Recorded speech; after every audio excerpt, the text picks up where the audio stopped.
Okay. Yeah. You never heard cocktails? I don't recall it.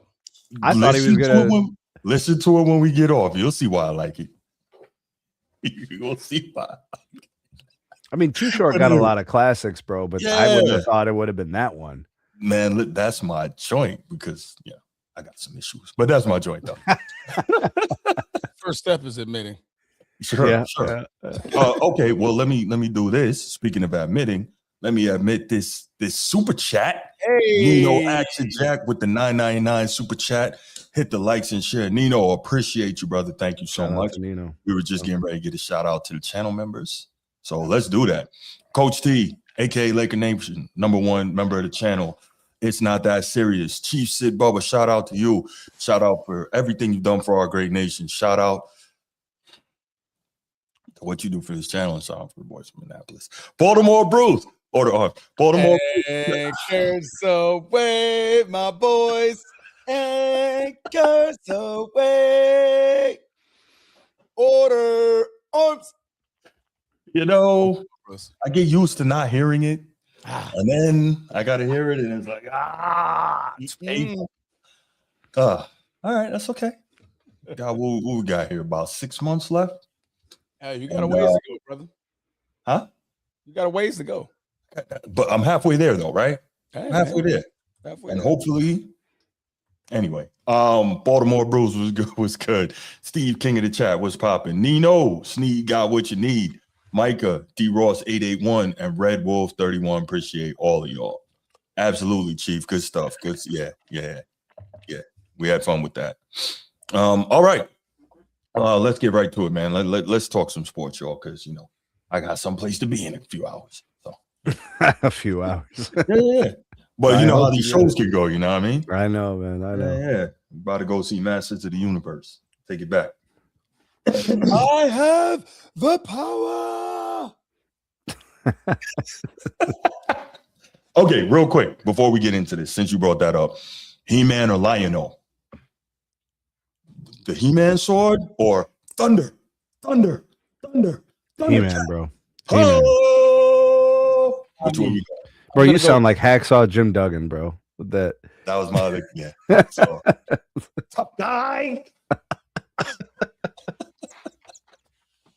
Oh, man. He-Man, bro. Yeah, I'm going to go He-Man over Lion-O? Yes. I mean, He-Man was a beast, but when Lion-O get that Sword of Omens going, man. Neither one of them beating Kakarot, so. Who? Kakarot. I don't know who that is. The real ones know who Kakarot is. Touche. All right. I am not a real one. So a matter of factly. Right. I get it. It's okay. You know what I'm saying? Chat, man. Who's Kakarot? I don't know. Hey, it is Chief Sip. Oh, he's a Dragon Ball cat. All right. Man, Down Mel was good. Man. I like. Hey, by the way, Transformer Thrag, did you finish watching freaking what you call it yet? I still gotta watch last. You still haven't finished watching Invincible? Come on, stop playing, man. Okay, you need to go watch. Okay, I'm gonna watch the last episode for you, man. I gotta hear. I bet. Steve, man, let's kick it off with these quick hits, brother. Hey, man. Shout out to the San Antonio Spurs for getting to the NBA Finals. No, how you gonna make that a quick hit, man? I'm gonna tell you why it's a quick hit. Okay. I'm gonna tell you why it's a quick hit. Shout out to them for celebrating their appearance to the NBA Finals, because apparently that was good enough. Apparently it was good enough to just get there and be happy that you're there. I wouldn't go that far, but okay. Well, I'm just telling you what I'm seeing. Yeah. Because I heard what Mitch Johnson said after they beat the Thunder, who were less than 100%, who were not a full test for the Spurs. It's sports, man. Injuries. But I'm just saying, shout out to them for being happy to just be here, sounding and looking like this is what they wanted to do, was just get to the finals. Now, I'm not going to go too far into this, but Mitch Johnson said something after the win against the Thunder. He said, to hell with that inexperience. We didn't need it to win this bullshit. You are being shown. You are receiving a proper ass whooping in the most crucial moments of this finals because of your inexperience. Meanwhile, the experiences of failure are driving Brunson, Karl Anthony Towns, and Mike Brown. Oh, and by the way, the other castaways on the Knicks, like Landry Shamet, like OG Anunoby, who was traded to the Knicks from the Raptors, and they said the Knicks got fleeced. Don't you think you should have saved some of this? No, because I got more. So I'm just saying. Shout out to the Spurs for deciding we're here. It's good enough. To hell with that. Mitch Johnson is wrong. Okay. Well, we're gonna talk because I definitely disagree with that. But okay, yeah, whatever, brother. Whatever. Transformer. Bruce, I'll let you go first. All right, cool. My quick hit is this, and it would be very quick. I didn't know this. I got a homeboy in Brooklyn. Shout out, Ka. This dude likens himself a basketball scout, and he stays sending me stuff. And he sent me something today. I had no idea about Oscar Wembanyama. I did not know. Now, I knew about Wemby's sister, who is a baller. Okay. The whole family is all hoopers? Yeah. All the siblings hoop. I didn't know about Oscar Wembanyama. So his little brother? 19. Yeah. He's 19. No, I didn't know. We talked about him on the show before. No, we didn't. I don't remember. Oh, yeah. Because we said it was about, who like what was your best bet to stop Victor Wembanyama? And I think I mentioned him reincarnated, and then we mentioned like, well, he does have a little brother that's coming up. Oh, I did not remember that. I definitely remember, obviously, us talking about Giannis's brothers. Yeah. Wait, are you talking about Thanos, bro? No. Thanasis and Costas and Alex. He got 3 of them. But no, I don't remember. So anyway, he sent me a little clip of Oscar. And so Oscar is 6'7" and a quarter barefoot. Stays still growing. He's athletic and explosive, but they're not looking at him in the same light that they were looking at Wemby. So I'm gonna ignore that, dog. They're not looking at him in the same light as they're looking at Wemby in terms of being a generational type talent and all that. But he's got some game. But again, we'll see what he is. Is he in France? Yeah, he's in France. Okay. Yeah. Is he playing like international ball? Is he playing league ball? I think he's playing league ball over there. Okay. Yeah. So he's got a U15 title over there. Could we see him in the next World Cup or FIBA World Cup or whatever? Good question. Or is he going to be in the league by then potentially? I don't know. I think he'll be in the league by the time the next cup comes. Okay, so he'll be like 19 or something. He's 19 right now, I think. He's 19. Oh, okay. I thought he was like 17 or something like that. So that right there should tell you that he's probably, he's not that good, because at 19, if he was that dude, they'd have had him over here already. Yeah. So probably needs a year or two seasoning, and then we'll find out. So that was it, man. Oscar Wembanyama. So we got another Wemby who I'm sure will be here at some point, and at some point in international competition, most likely we'll find out, how good he is, and then it'll go from there. Oscar Wembanyama. Oscar Wembanyama. That's correct. So yep, that's my quick hit. Transformer, yours. All right, man. I'm trying to get my joint going right here real quick. Give me just about 2 seconds. So I got a game. It is game time, guys. So we're in the multitude of championships. We're possibly looking at the Knicks finally winning their first championship in over 30-something years. So speaking of championships, I have a game. 53 years. Well, appearance. Oh, okay, yeah. Sure. I said win. Got you. So, who is the best player to never win a ring challenge? That is super tough. Why do you have KD up there? It's not limited to this list. Why is KD up there? This KD's. They got no respect for him. That's damn, they just straight up. Yo, that's crazy. Put KD on this list. Oh, that's rough. Whoever made that. That means even AI doesn't believe in KD's rings. Wow. AI's like, to hell with that Golden State BS. Right. In your opinion, I want the chat to light this one up. Who is the best player to never, keyword never, win a ring? Now that's as a role player or later on in their career. But who is the best player to never win a ring? I'm stuck between two of these guys. I got one, and he's not up there. Yeah, it's okay to have one not on this list. Yeah. I think I know who Sneed's gonna pick, but go ahead, bro. No, you don't. You don't know. I don't know. No way. Okay. Maybe. Can I guess who I think it is? And yeah. Go ahead. Guess. Yeah. Dominique. No, I wasn't gonna pick Dominique. Okay. That's a good one. That is a good one. That is a good one. Because Clyde Drexler finally won one, so I couldn't pick him. He won with Dream 95. Yeah. Mine is Mahmoud Abdul Rauf. Oh, yeah. I think he's the best player to never win a ring. Well, that's fair. You know, that's definitely he's the best NBA player, talent, skill. His career is just so incomplete. Yeah. It's just so it never even really got going. It was never fulfilled. He was never granted the same opportunities as a lot of players. He was him, bro. Yeah, he was. Yeah. That's a good one. Okay. Bruce, who's the best player to never win a ring? Man, I'm stuck between Sir Charles and the mailman. I can't. Yeah. I don't.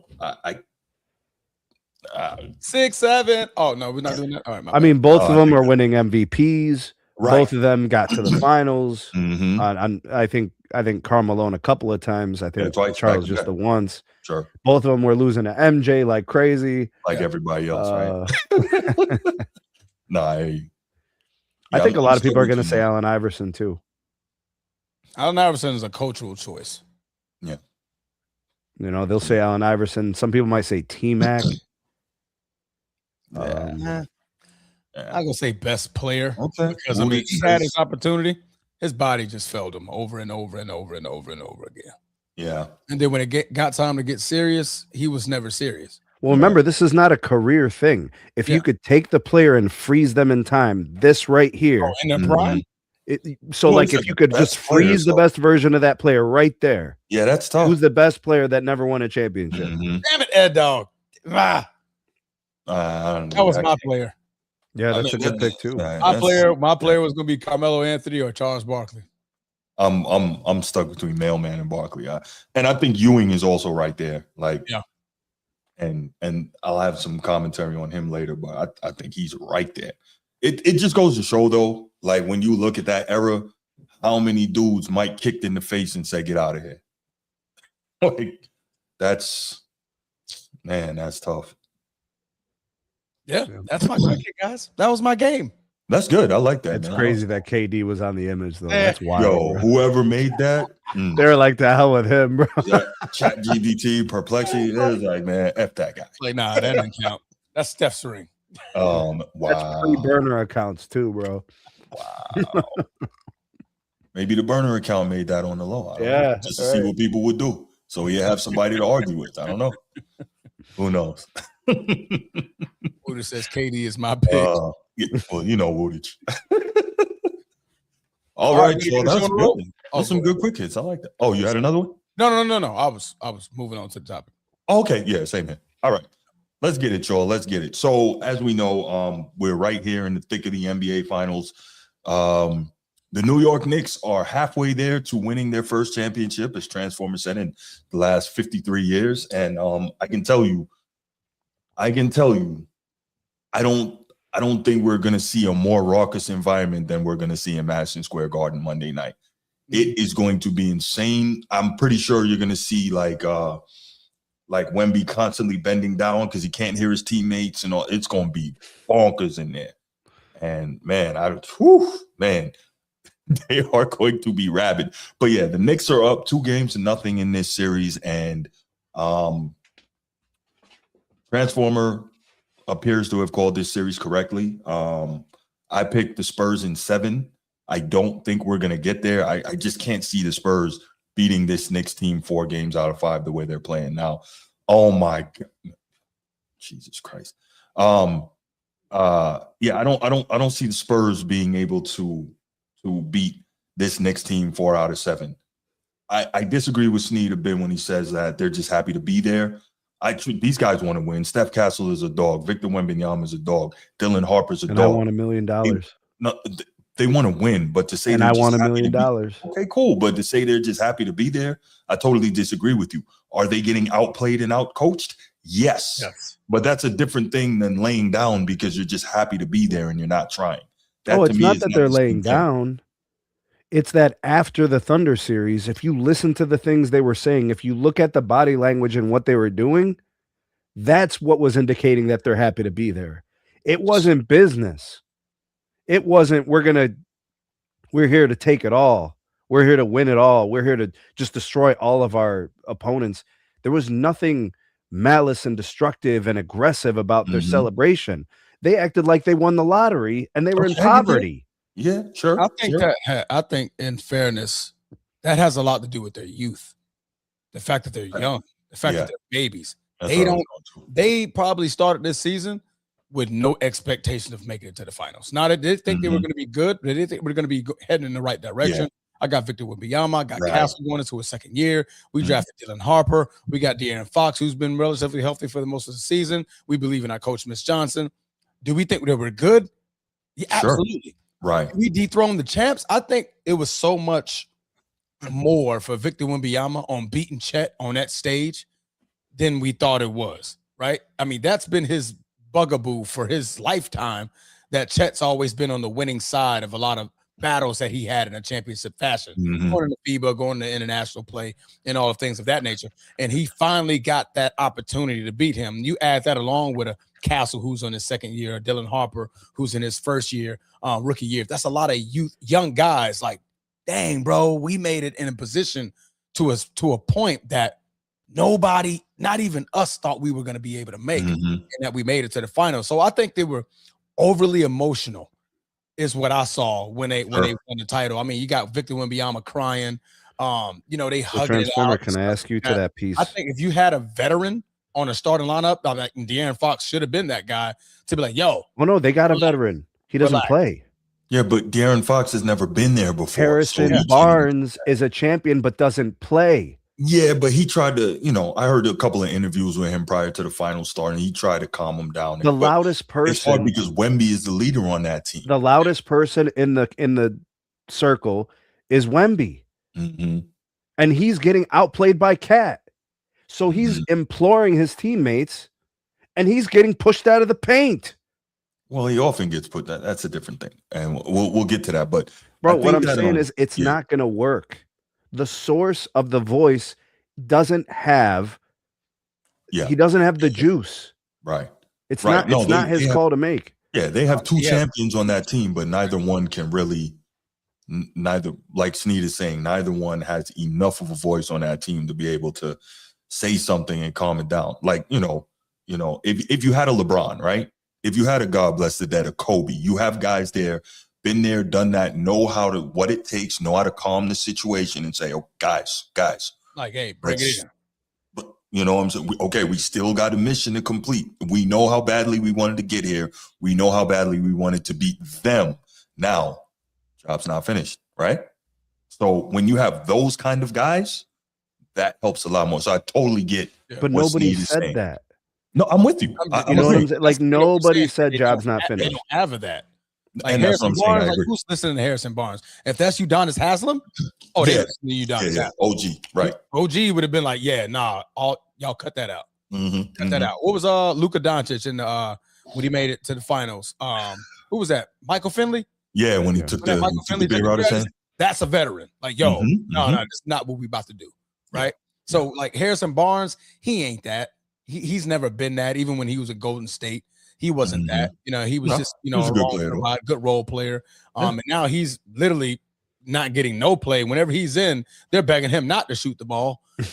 They're like, hey man, just go out there, run for 3 minutes, come back, and just give Castle enough time to get some rest. That's all they're asking from him. So you don't really have a vocal leader on that team, and I think that's more so to their problem, that they're so young. Their leader is so young. Their second leader is young. Their third leader has never won. He's been in Sacramento, just wasting his career away. Yeah, so he's happy.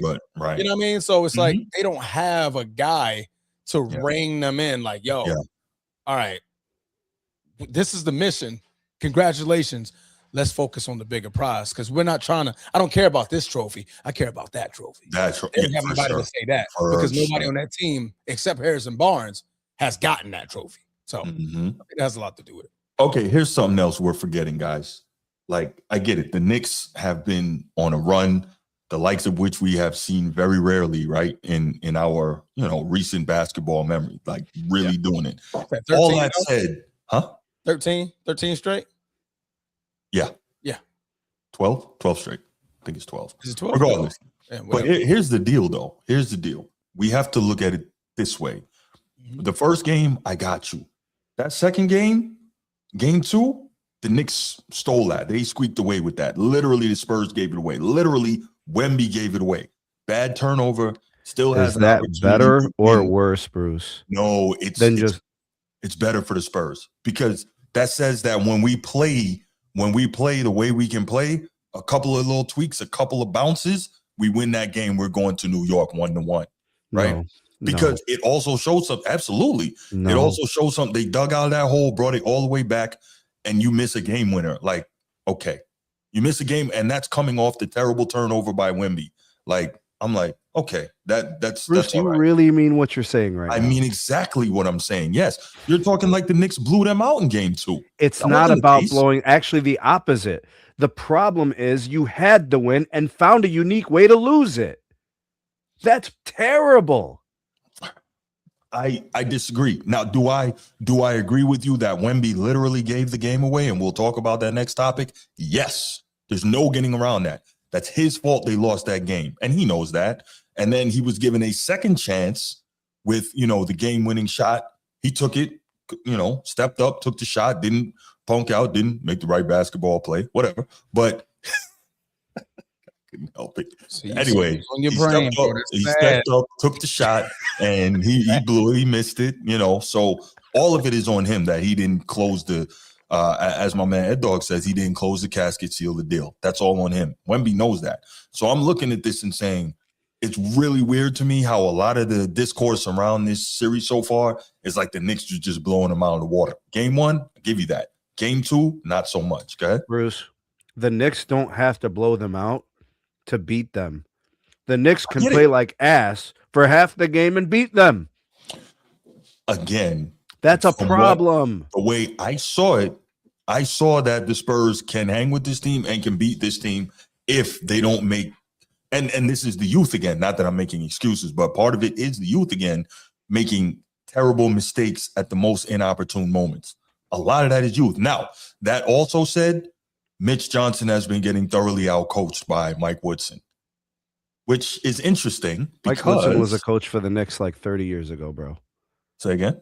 Mike Woodson was the coach for the Knicks like 30 years ago. Mike Woodson was also coach of the year with your Cavs. You're talking about Mike Brown, bro. Mike Brown, thank you. Mike Woodson was the coach of the Knicks in like 04, bro. You know what I'm talking about. I'm talking about Mike Brown. Thank you. I remember Mike Woodson. No, I was talking about Mike Brown. He's getting outcoached by Mike Brown, who we know is an outstanding offensive coach, and we know he's an outstanding defensive coach. Sneed knows that better than anyone, what a great defensive coach that guy is, which is interesting. If Mike Brown wins this championship, it might kill another narrative. But anyway, we'll I don't know what narrative he's gonna kill, but go ahead, continue. Okay. A lot has been said about Mike Brown. A lot has been said about him. A lot has been said. Sneed knows. But that he's a good coach. I mean, he's a two-time coach. People say he's a good regular season coach, and he can't take a team to the promised land. Yeah, a lot of coaches couldn't. And then here we are with his opportunity. So I hope this ain't got nothing to do with LBJ. I didn't say it. You did. I was talking about Mike Brown, bro. I didn't. God, this will have nothing. Bruce, you're starting to really, really, really be on the sack, bro. Really, really starting to be on the sack. Chat, hear me out. We're watching a game. Me, Sneed, and Bruce are watching the finals game. And out of nowhere, out of bleeping nowhere, Me and Steve, I'm talking. Me and Steve are so locked in these games. We're calling plays. I'm not locked in the game too. You know what? But this is where Bruce just sideswipes the entire chat. Really? Well, LeBron James. What does this have to do? I'm a thinker. LeBron James. I look at all angles of things. What was it about, Sneed? What was he talking about? I don't know, bro, but I thought the same thing you did. I thought Bruce could take a break, bro. Yeah, I was like, bro, at least during the game, bro. At least during the game. I look at all angles of the things. Game, man, and he brought up LeBron James about something that didn't have nothing to do with LeBron. I mean, the narrative that he's never played for a good coach. Nope, I don't even think that was it. Not during the game. I'm not thinking about that, Bruce. But I'm with you on the point. It's a good point. But I'm not thinking about it during the game. Well, I thought about it because I was watching how, and this was during game one, I was watching how Mike Brown was coaching circles around Mitch Johnson. And I was thinking, wow, this guy's a really good coach, offensively, defensively. Look at what he's doing out here, how he's creating mismatches, situations. He's scheming this game up. He's taking Wemby out of this game in game one. Like, I was looking at all the things he was doing, and I was like, he's really doing a great coaching job. But Transformers, right, bro? You sideswipe that shit, bro. You sideswipe it. If y'all wanted it to be sideswiped, that's on y'all. We didn't want it to be. We were trying to watch the game. I was watching the game too, and that's how it came. I'm a thinker. I think about lots of different things, man.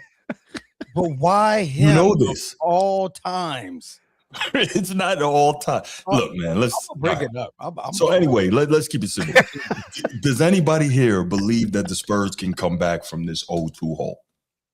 Based on Mitch Johnson? Yeah. Based on Wemby? Yeah. Based on the Knicks looking like a team that is destined to just beat whoever's in front of them? I think it's like almost insurmountable, right? Your word was insurmountable. It's almost that. I'm not saying that they can't win a game and then that changes the trajectory of the series, but you said 4 out of 5.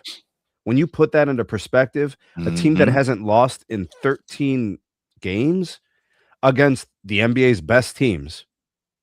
So you got the best team out of the West. They beat the second best team out of the East, and they haven't lost to any of those teams. I mean, look, the Sixers just dismantled the Celtics, and then the Knicks kicked their ass too. Yeah. I don't. How? Go ahead, bro. Cooking. So here's me and Steve.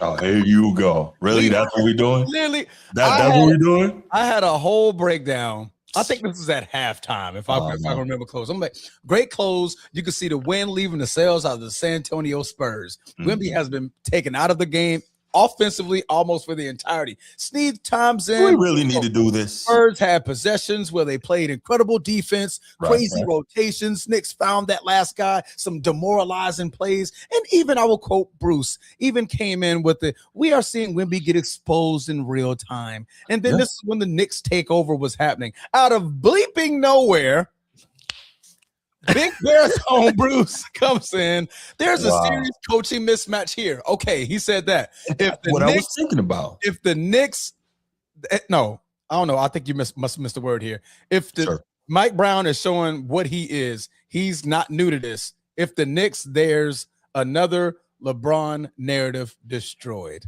Yeah, I was probably going to say the Knicks win. Yeah. Okay, if the Knicks win, there's another LeBron narrative destroyed. I immediately bro, nobody is thinking about him. Relax. Relax, bro. What are we doing? Man, and Steve was like, Listen. What does this got to do with LeBron? You know me. The time or the place, bro. I'm always thinking.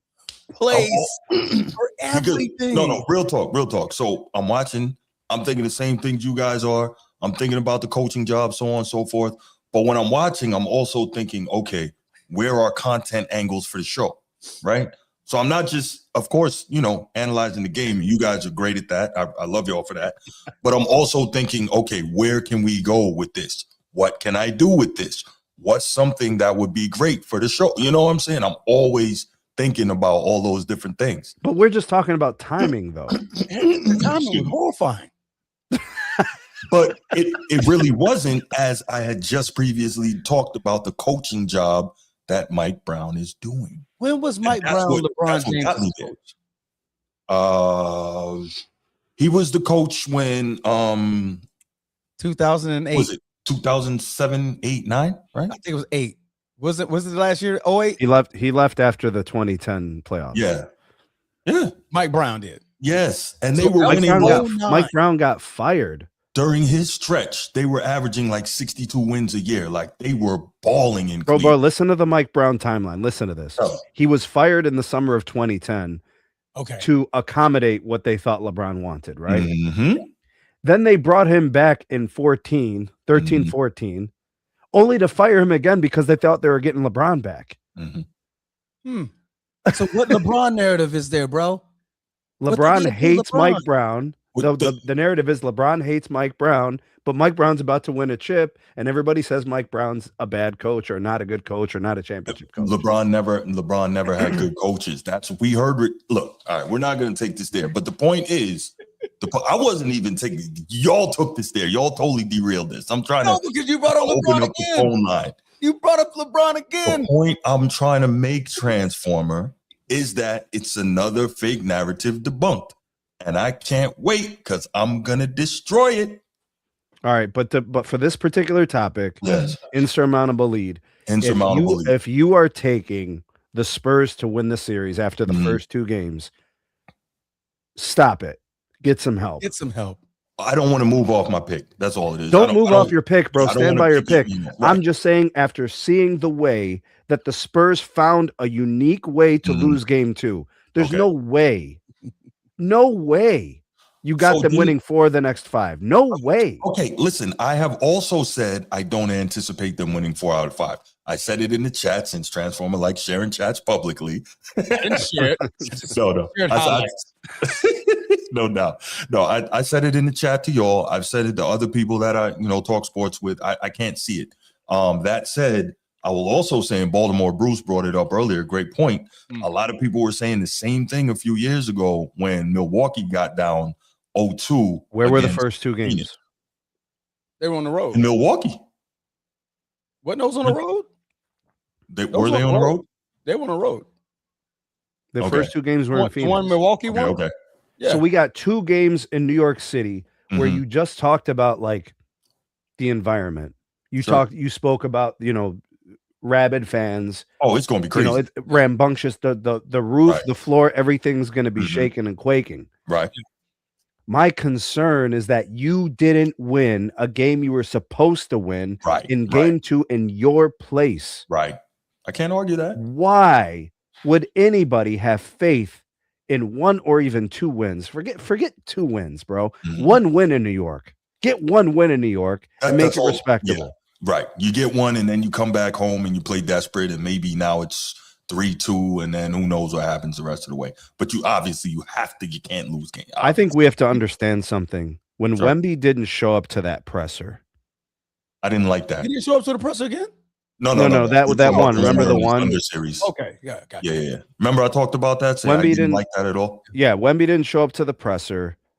I got these guys they're acting like they're just happy to be there. Forget what they're saying. Just acting like they're happy to be there.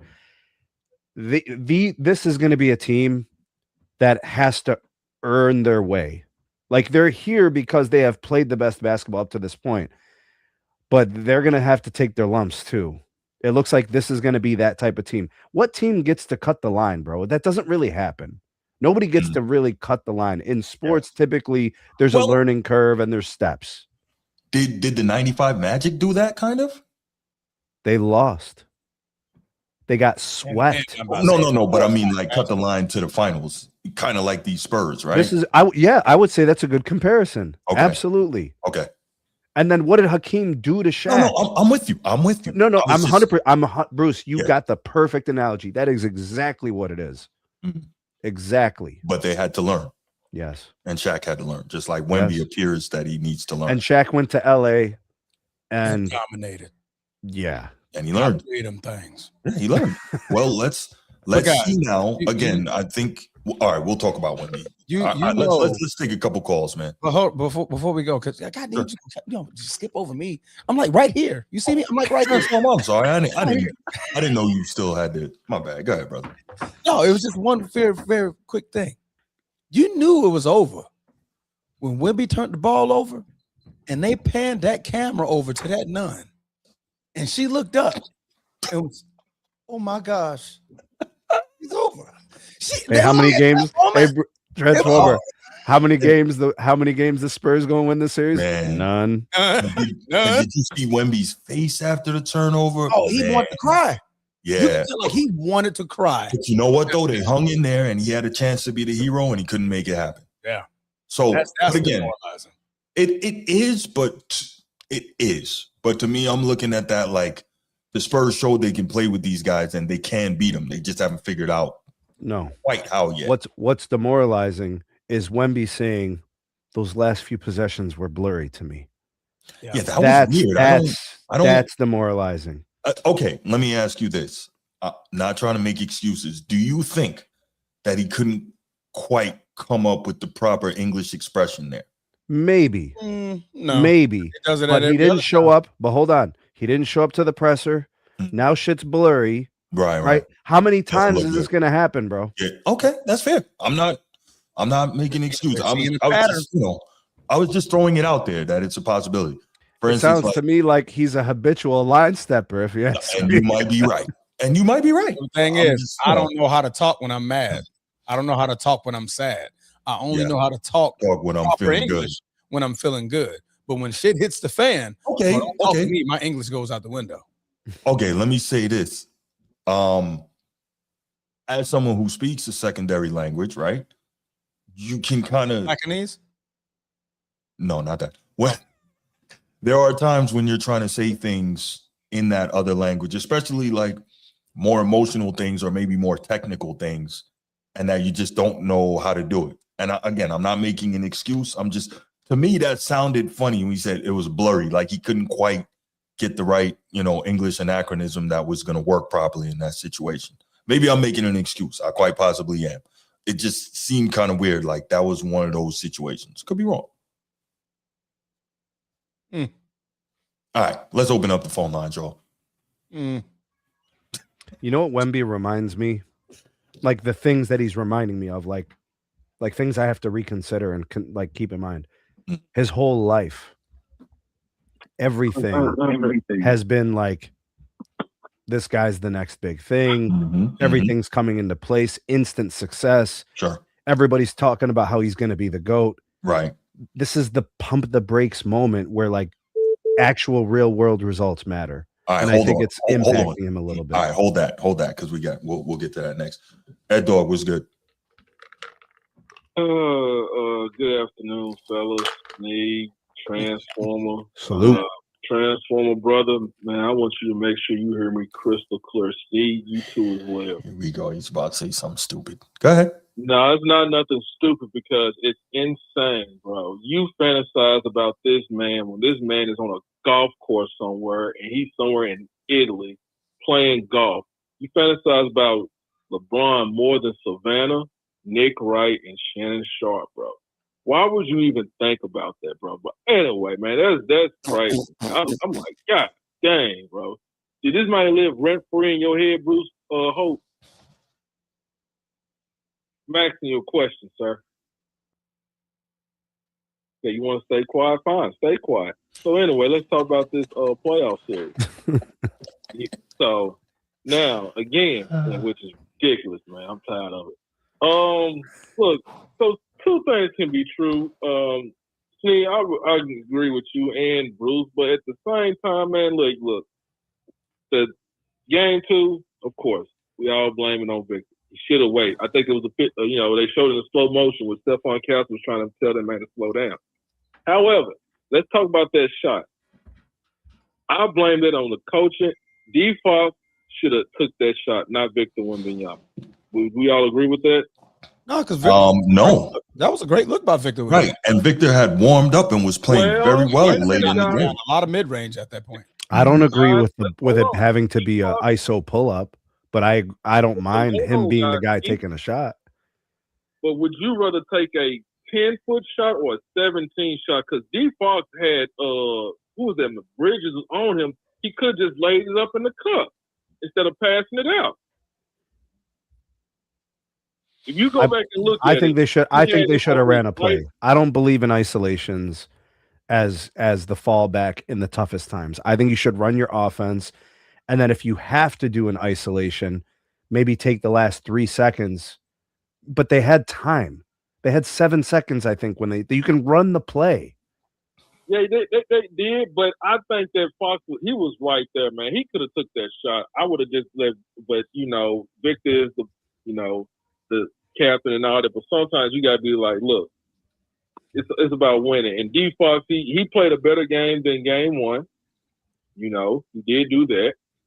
And I'm trying to figure out who else was on that team that won a chip besides Harrison Barnes. Cornette. Harrison Barnes. Oh, it's Cornette. Oh yeah, Luke Cornette. Yeah, he won with Boston. Yeah. Yeah, that's right. And then the coaching staff, I'm pretty sure they got somebody who was a player.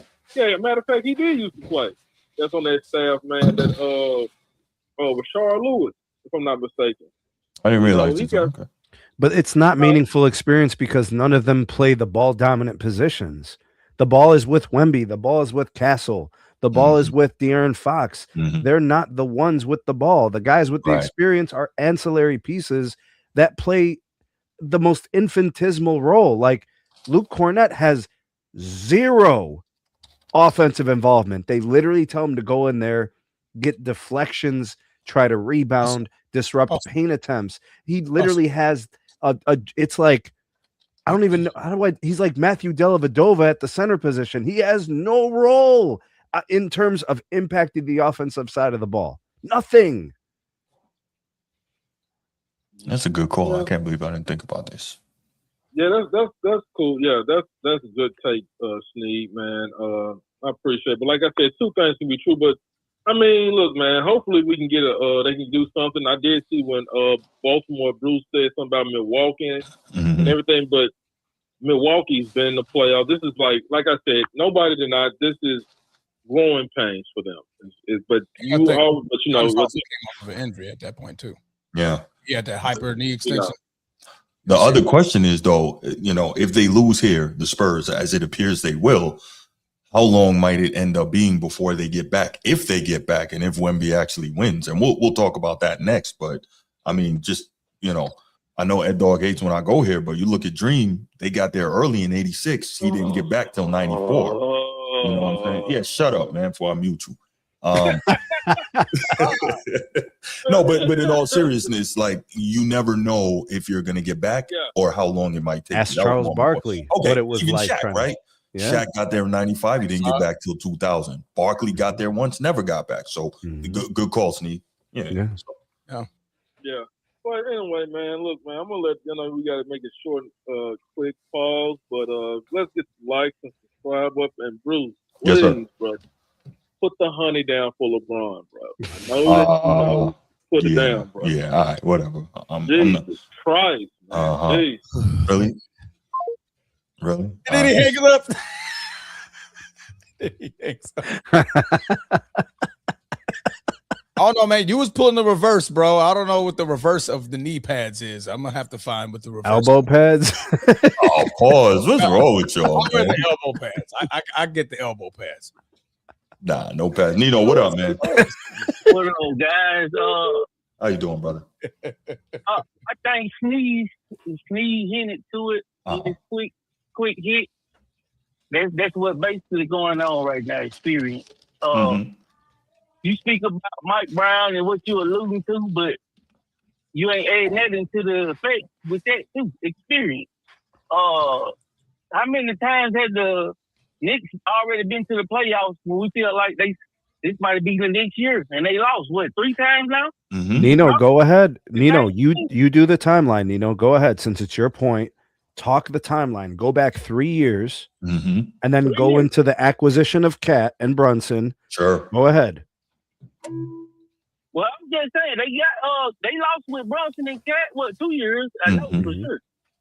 Yeah. And in playoffs, when we feel like they might have supposed to won, didn't they lose to the? They lost the damn Pacers last year.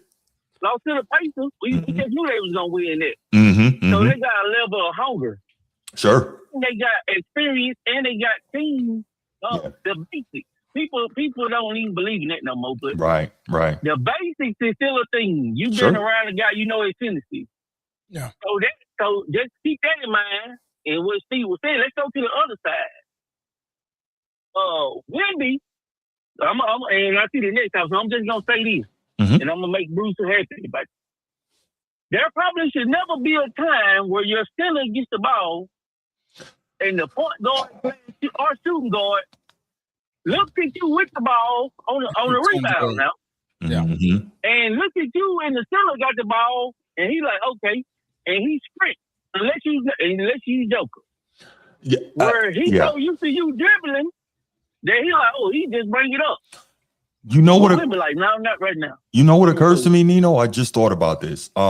We saw somebody in the chat, I can't remember who, saying, talking about, actually, it was probably a couple of people, and we've talked about too, what we see as the fatigue level from Wemby right now, how tired he looks in this series. Obviously, he's never played this many minutes or this deep into the season before. That was one of them.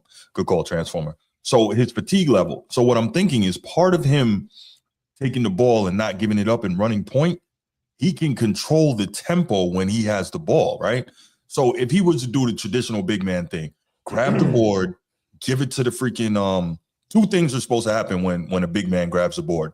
Either he finds the streaking teammate for an outlet pass that gets you a layup in transition, or he gives it to the guard and sprints full length, the length of the floor, to try and catch an ollie or a follow or finish at the rim or get in the post. When you're exhausted, absolutely, Sneed. Can I speak to this fatigue factor? Yes, sir. It's not just minutes. Like, don't go into the box score and say how many minutes it is. It's the intensity of the minutes when he's in. Yes. Like, he's getting pushed around. Yes. He's losing position battles. And he has to go 100% every play because Cat's giving him hell. Yeah. And defensively, he has to be in two places at once. It's very unusual. Like, I don't know how they could do it, but if you like could calculate actual usage for like how much a player is doing, he's not making a block, but he chases people out of the paint. And they're smaller and faster and shiftier. And he's covering up all this space. And hold on real quick. One more thing. The Spurs are sped up in this series. Oh, yeah. I've noticed it. Yeah, which means, okay, look, if I'm presenting and I'm comfortable, I can speak for 2 hours. If I am uptight and nervous, I'll speak for 5 minutes and be exhausted because there's fatigue and tension. They're tense and they're sped up. So to me, that's why they're exhausted. That's part of it. It's the way that they have to play. Yeah. But what me and Bruce talking about though, Sneed, if you know all of this, you should try to minimize the stuff that you don't have to do. But here's the thing, Nino. You just told me, Nino. You hit the nail on the head. The experience. They don't know how to throttle down, throttle up. They don't know how to do it. He'll learn it. But because we seen, I'm gonna just go. We just bring him up. MJ, I watched these finals. MJ might go a whole first quarter. He ain't took a shot. He just playing a little D. That was strategic. Kobe, we seen Kobe win the Celtics. Well, except for the game he was out when he just played hellacious D on Ray Allen. But he like, hey, I'm gonna get fish bring the ball up. We seen Bron learn how to do it. Sometimes Bron take defense out for 2 quarters. Hey, look, I gotta say some of it. He don't learn it. But right now, this reminds me too of. I think this might have been transformer point. It's because y'all points put in together. This reminds me of two things. In not this super fashion, but these LA losing to the Pistons and Miami losing to Dallas. Just for the simple fact of not the players on the team, it's the narrative has been said, at least for the playoffs, and maybe y'all didn't say it, but people that have the narrative all around. The West, if you win the West, you gonna win the South. They didn't look at you. Hey, the Knicks over there they hungry, they still playing good ball. If you win the West, you're gonna win the South. So I think they were so high when they won the West, but now they might be done dug a hole to where, hey, They got hit in the mouth, and they ain't even. They might not know how to adjust. They was prepared to beat the Thunder. They don't play these guys. They were confident. They were prepared. No now doubt. You gotta go to this Knicks, and it's looking shaky. They can do it. It look a little shaky though, boo. No doubt. That's all I got on y'all. All right, man. Appreciate the call, brother. Thank you. Good call, Nino. All right, Nino. All right, good stuff. Good stuff. Let's take it to the next topic, y'all. So we kind of got started on this. I was trying to keep Steve from getting too far into the weeds on this. And, so what we got is this, man. We heard everything. First of all, I've talked about this before, how we heard about, Wemby being this and that even before he got drafted during the, pre-draft process, talking about how he's going to be the next thing. He could be the GOAT, et cetera, et cetera. And I'm like, come on. And I know Sneed is another one of the guys, Transformer as well. Like, can we stop with the comparisons? Can we stop with the GOAT talk? Can we let guys at least play half their career before we start, before we start bringing up these things? Because if you look at it, right, whether or not I believe personally LeBron is in the GOAT argument, the dude has played 23 years, right? So he's played long enough that he's got the body of work to, if somebody wants to say, okay, let's take a look at what he's done, fine. Wemby's in year 3. Wemby has played like 1.5 full seasons. He's in year 3. They were talking this stuff before he got drafted. And then, of course, when he broke through early, like we talked about, age 22, year 3, and he gets to the finals, fantastic. Now we start talking about other guys that got to the finals at age 22. Obviously, you have, young Kobe, who's just different. And of course, he played with Shaq, so that's a great one too. But, we talk about Dream, and we talk about Shaq, and, these kind of guys. And it's like, okay, yes, it looks great. The future's bright, but why can't we just leave it there? So the question now becomes, is it too, and not just we as in the three of us here, but the sports media in general, were they way too early on Wemby? Yes, we see he's talented. Yes, we see he can do a lot of things most big men could not and have not done. But we also are seeing there's a lot of things he needs to do, right? I mentioned it in the chat. It's my opinion. He needs to work all summer on getting stronger in terms of being able to get into the post, get position, maintain position, right? His base is weak. We've seen, him get pushed out of his spot by guards. Furthermore, Cat, who's a real 7 foot, 250-pound guy. He can't deal with that. Mitchell Robinson, they're bullying Wemby right now. Do I love Wemby? I don't love him, but do I think he's a great player? Do I really enjoy watching Wemby play? Yes, I do. But like, I was never on it the way they were talking about, oh, he's this and that, and oh, Wemby is, let's just hold off a little bit. Even if he were to, now I'll tell you when it would go into overdrive. If the extremely unlikely thing happens and the Spurs somehow come back and win this series and he carries them, oh my God, just wait. You'll see. But it's okay because it won't happen. It's highly unlikely. Yeah. Highly unlikely. I'm sure they were saying the same thing, and then Giannis went crazy, but not the point. The point is, looking at it, I'll go to Transformer. We started with Sneed last time. The answer seems pretty obvious, man. Do you think everybody was too early on Wemby? As far as championship, as far as everything, as far as GOAT conversation, GOAT combo, face of the league, champion, all-time. Okay. Absolutely. Okay. I mean, other than Magic, who else came in the league and won right away? And then think about what was there for Magic. Damn, Sneed. Think about what he had already. I hate you. To be in that position that Magic was able to win right away. I hate you. Why do you have to keep doing this? Why? Why you gotta bring him up? Because he's the only person that can make that. But you know I want to hate him, but I can't. Oh, y'all know you have to do that. I know you love him. and he was a winner, and he was a winner in college, and he was the best player in college basketball. And he was 22 years old when he was drafted. 4 years. Like he was already sort of seasoned compared to these guys who come into the league at 22, at 19, who in their third year would be in their senior year of college. Right. Exactly. So he already came into an inheritance of well-built equity from the Los Angeles Lakers when he got there, right?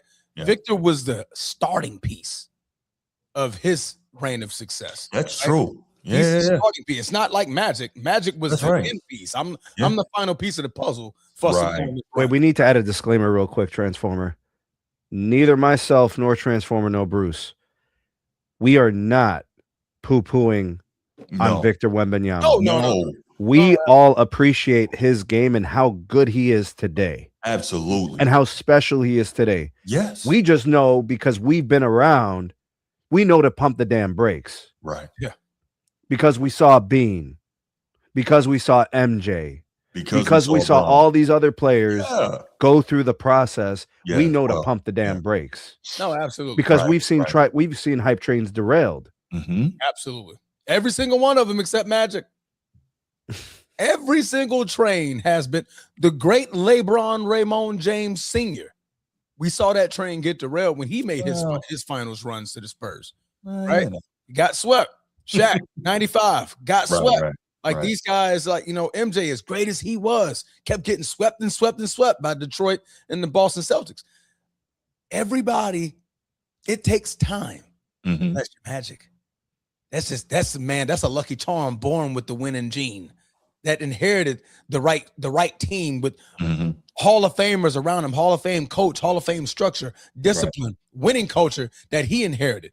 That is it.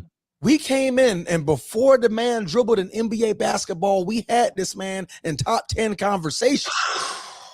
Like, how? What are we doing? Yeah, that was super frustrating. Right? You have shows and podcasts and other Kendrick Perkins, who they're so focused on that hot take and so ready, so hungry for that algorithm to get picked up on something that they said, so they can just sound smart, sound right, when they're incredibly wrong. So Transformer. How desperate are these people that are guilty of this hype train? Extremely. Need question. Now, there's a difference. Before you go, Bruce, there's a difference with the acknowledgement without overhyping it. Hey, this kid right now is great. I won't be remiss if in the Transformer 5 years I see him in the top 5 of today's players. Transformer. That's a different conversation. Let's hit rewind. 1 year ago today, what'd they say about the Thunder? Dynasty. Right. The same people. Even when they opened up the season, just running it off and going crazy on everybody. 3 championships is your definition. I could be 4. I could be 5. I could say 6 to be a dynasty, right? 6 in a decade or so. I could make up anything to say dynasty, but they won one. Right. These are the same people. And nobody's saying they weren't an outstanding freaking team, but it's so desperate. People are so desperate to say something outlandish. They want to be right, irrational, illogical. Right first, that you're incredibly wrong when it's ended. What did Kendrick Perkins say? Hey, I'm sorry to I'm sorry to the old greats when I put Jokic at the top of the centers debate of all time. I had Jokic as this and that and A, B, C, and D, because he was so quick on trying to be right so early that common sense just went out the door. I think Udaj is right, bro. That's what I was about to ask. How much of this is being affected by that? But that was organically being done without the extra name, Transformer. This man in a category Transformer. That he earned to be in. Transformer. What sells better? Pancakes that need 20 minutes to make, or the instant ones you could put in the microwave? If your pancakes take 20 minutes, that's a problem. That's a huge problem. Right. Put that thing in the microwave, man. What you mean? That's a problem. Toast oven, whatever. Yeah. Why is it taking so long? I mean, but that's what I'm saying is if you make something from scratch, it's going to be damn good. The instant mix, it doesn't seem to pay out. Okay, I'm talking about skillet. Never mind.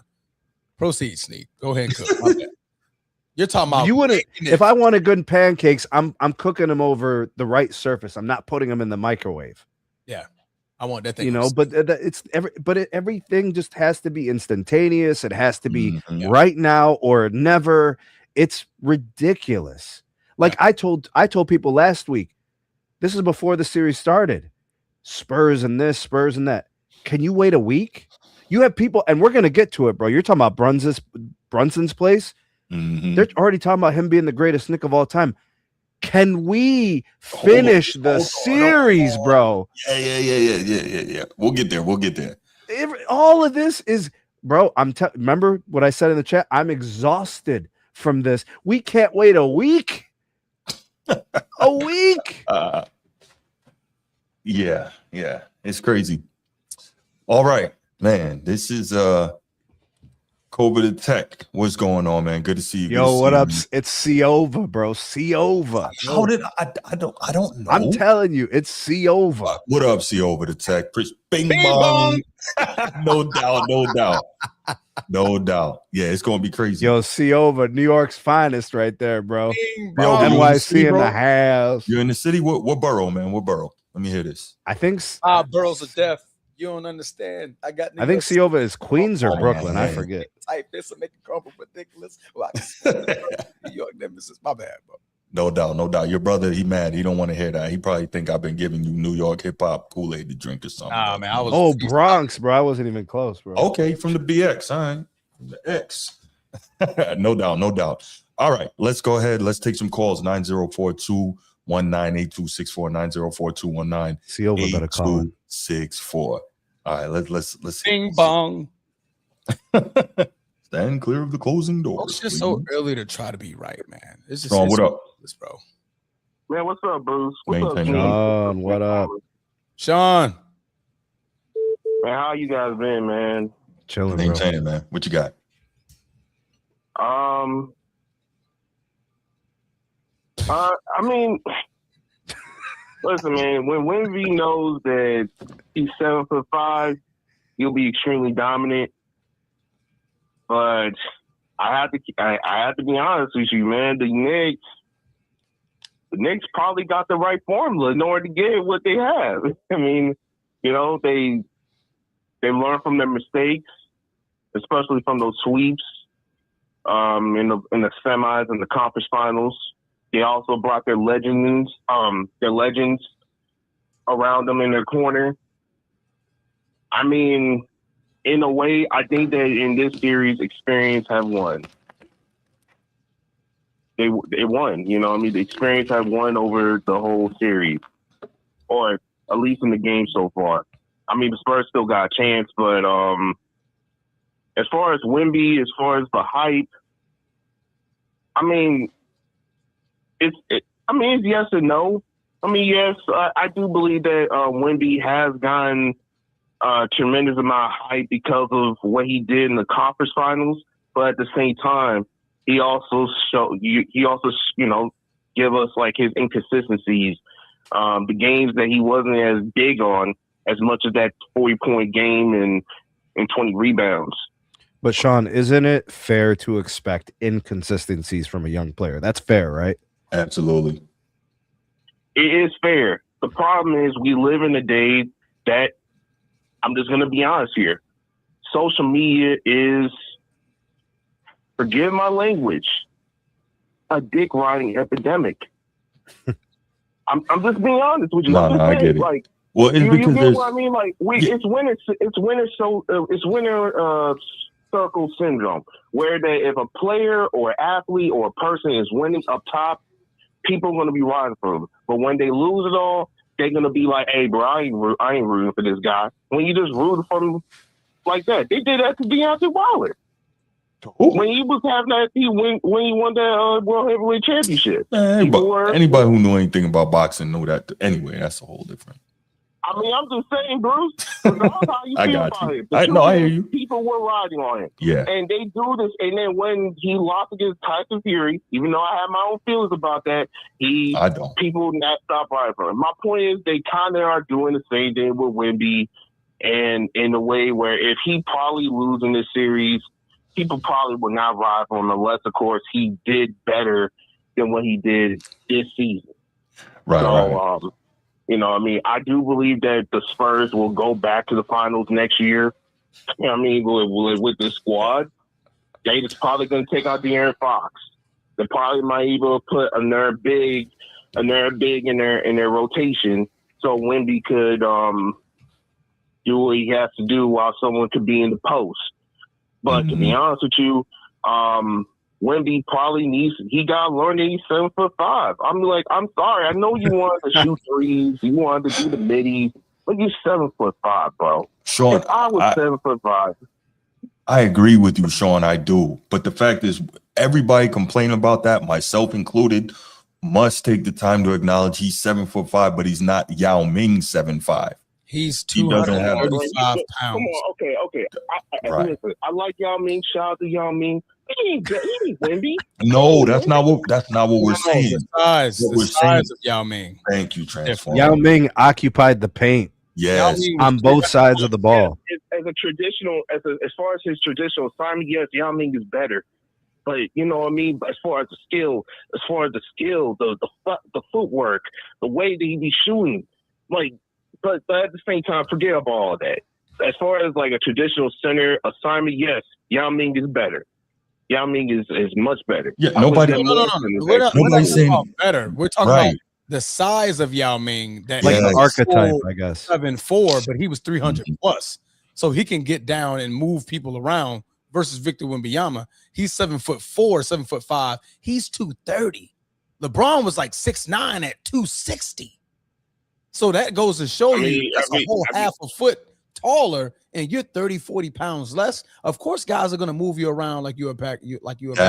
That's the point. But Sean, we got to let you go, man. We appreciate the call, brother. Thank you so much.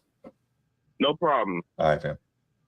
Like when you have Caruso being able to guard you, and you can't move Caruso, right? Caruso, who we know is strong though. Caruso is strong. Very strong. Shaq will put that boy in the 8th row. Right, but that's the whole point of people got to stop. His forehead is going to be elbow level of a center. Just deliver. You know. What up, Bruce? How y'all boys feeling? Was hard to get into this party tonight. What up, B-Boy? What you got? Hey man, let's be real, man. We be counting the Spurs out and all that. You know, they made them stick that in the game and milk. Preferably Wemby. Let's be real. Wemby would have made 2 of those threes he missed. We'd probably be having a different discussion. And if the Knicks make 2 or 3s, it'd have been a blowout. So it's the same thing. Still though, they lost by a point. Come on, imagine what he went for 3. A loss is a loss. What do you don't do that? No, hold on. No. A loss is a loss, but you know all losses aren't the same, Transformer. You know that. Yeah, this one's worse. Okay. Yeah. Well, I disagree. But go ahead, Bruce. What about you, Sneed? Your paint, because you said, I mean, it's true. Listen, the man made a mistake. Okay. Oh, it happens. The greats have done it. But come on, let's be real. And when we probably would have hit 1 or 2 of those threes that he shot, the game would have been totally different. But we talking about, we counting them out like the Spurs are just walking them. They not. The last 4 or 5 minutes of the game, that's when you decide these games. Shut out the Cat. Cat is out playing Wemby right now. He's playing hard. He's attacking. Something Cat and them didn't do in the last series. And got Wemby a little flustered. He's not scared. He's just a little flustered. The thing is, the Knicks not scared of Wemby. They don't fear him such as the other teams did. And Cat right now is the MVP of this. He's the reason they're winning. Because he's the MVP of the series. And we need to take the soft label out off of him. As far as Wemby, he made a mistake, and he has a chance to redeem himself Monday night. And we can't just say they're going to walk, they're going to sweep him. And I don't see that happening. I don't see that either. They're going to get one. They're going to get one. And if they do get one, they're going to go back to San Antonio and win that one. That's 3-2. Oh, whole new ball game. We just can't say the Knicks are going to win it. It's not a foregone conclusion that the Knicks is going to win this series. Right. However, you have the momentum, and I would love to see the Knicks win this series. It'd be great for basketball. For sure, it would be. It's going to be a beautiful summer in New York City if they do. Yeah, no doubt. Shout out to my peoples in New York, no doubt. Yeah, maybe they'll bring hip hop back a little bit up there. Oh, here we go. Jesus Christ. Okay. Anyway, yes. Cat playing well. Everybody holding their ground, and everybody can talk about Wemby. How could I say the youth? That's not say. It's not about the youth. It's about Mike Brown. That defense, they're scheming a good scheme right now, and they're not letting him bully. Even though he's in behind the 3 a lot, he's not. Mitchell Robinson is a strong young man, like he's a natural center. Cat has finally came into that mindset that I'm a dog out here, and he's playing like it. And then it's not easy, man. It's not easy to win the finals. And like I say, man, when we made that mistake, like you say, it was a little blurry from him, and I get it, man. These pressure moments, we don't know. We ain't never been in them. You've been in pressure moments in life, so and decisions, is crucial in those things. But come on, let's don't act like the Knicks out here they walking over them and doing what they want to do. Man, Wemby would have made 2 more of those threes that he shot that he missed, or maybe even 1 3 that he missed. If he'd have made 1 more 3, this game probably been totally different at the end. If it was a 5th, Bruce, we'd all be drunk, bro. Right. I hear you, brother. Because I can say the same thing for the Knicks. If Jalen Brunson doesn't go 3 for 16, then it's a blowout. No, that's we could say that. But however, they locking him up. Let's be real. But however, Brunson is hitting the shot when they count. There you go. If they're locking them up, they hit the shot, but they count. But I'll call your boys back. All right, man. Appreciate it. Caller from New York. I see you. Call back. Caller from New York. Call back. Siova, call back. Oh, okay. Karl Anthony Towns weighs 250. 7 foot. Yeah, he's 7'4", 7'5" at 235. Yeah, he's gonna get low man wins in any battle, let alone the low man is the heavier, stronger man. Right. Then he has to go and battle Mitchell Robinson. Yeah, physics are real. That nobody's really paying attention to. The Knicks were structured to beat Boston. They were structured to beat Boston. Mean I have a bunch of defensive wings who can also score. Right? What if the Spurs have great? They got wings that can score, but do they have like sizable wings that the Knicks can't handle? That's what the Knicks are good at. So now that allows Cat and Mitchell Robinson, hey, take care of one assignment, and that's Victor Wembanyama. That's how it's working for the Knicks. The Spurs have no answer because they don't have a way to replace or help Wemby. That's a huge problem in that strategy. Yeah, I have to figure that out. Nino, what's up?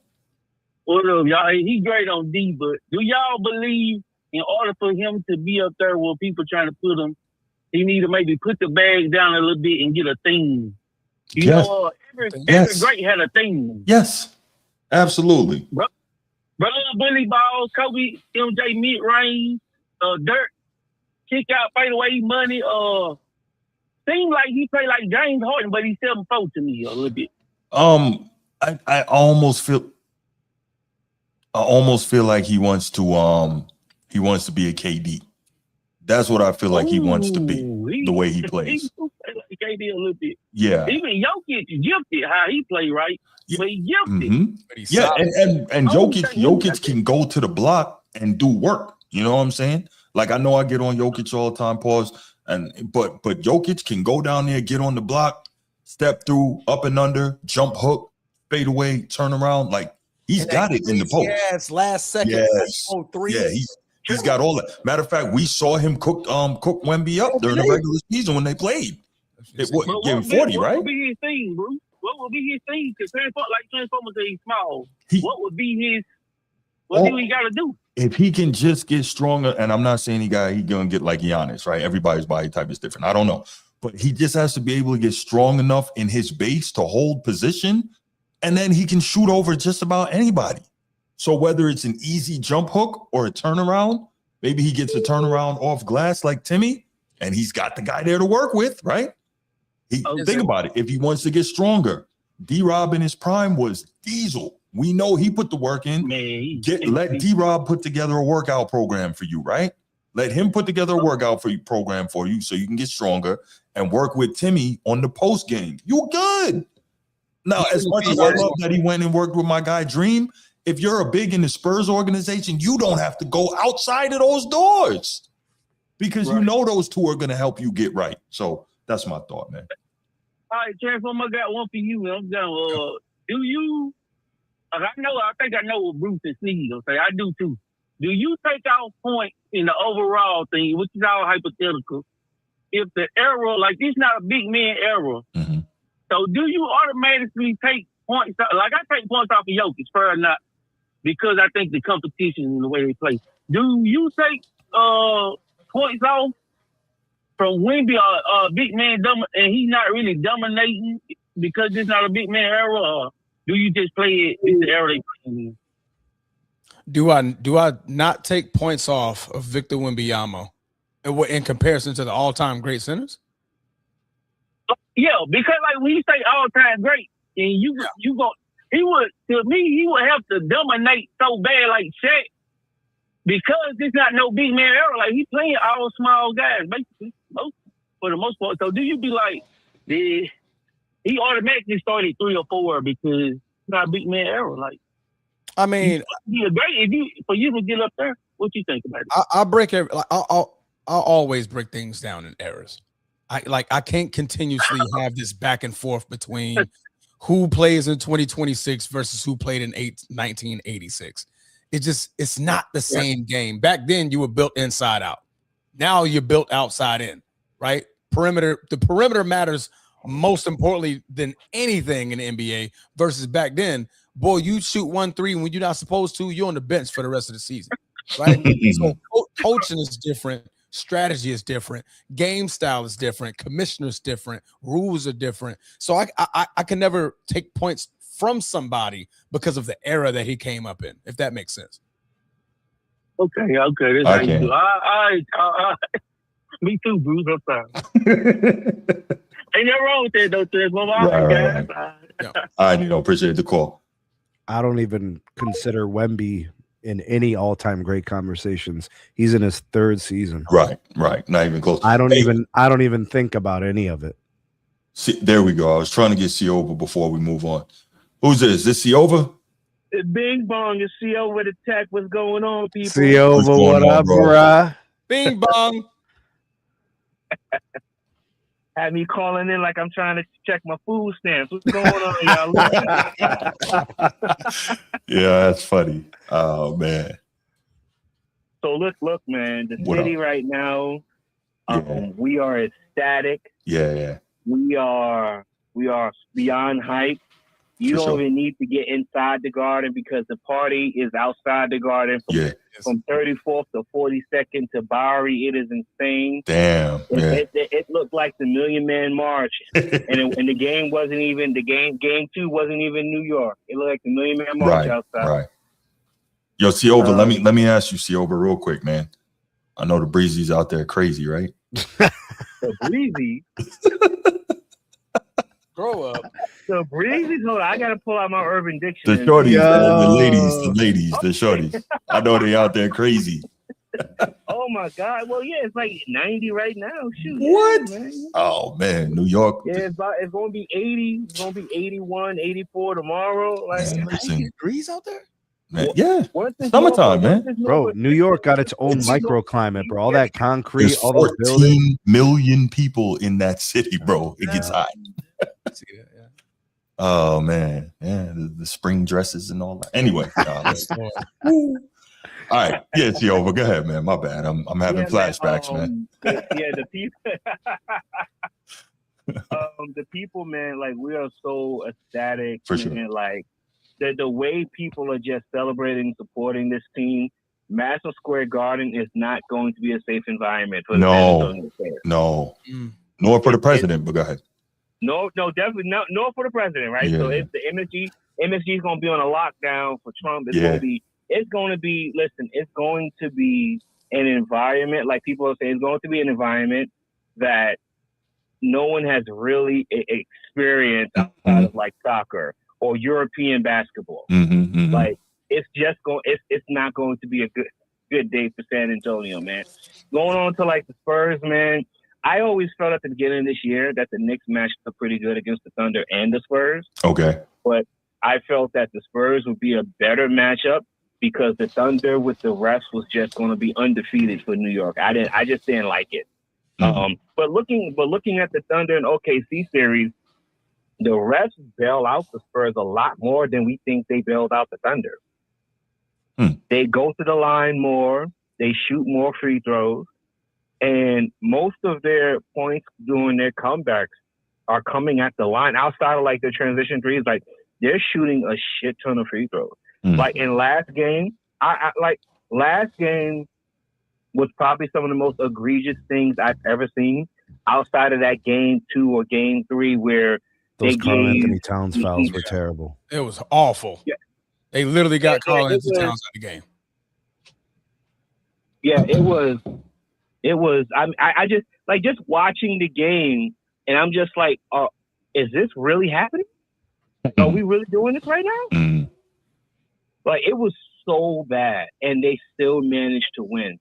Man, I smell sweet, man. I smell sweet. I don't see it. I can see Smell it. sweet. I'm not saying it can't happen. I'm saying I don't anticipate it sweet. Crazy. Yeah, it is going to be crazy. It absolutely is going to be crazy for sure. Yo, Siova, save a couple of breezies for Bruce, will you? Bruce won, man. Listen, you gonna get some Fordham breeze. Man, I need to come back out there, man. Nah, I want the You get Brooklyn some Bronx shorties, breezy. man. Go back to BK, man. What? Flatbush.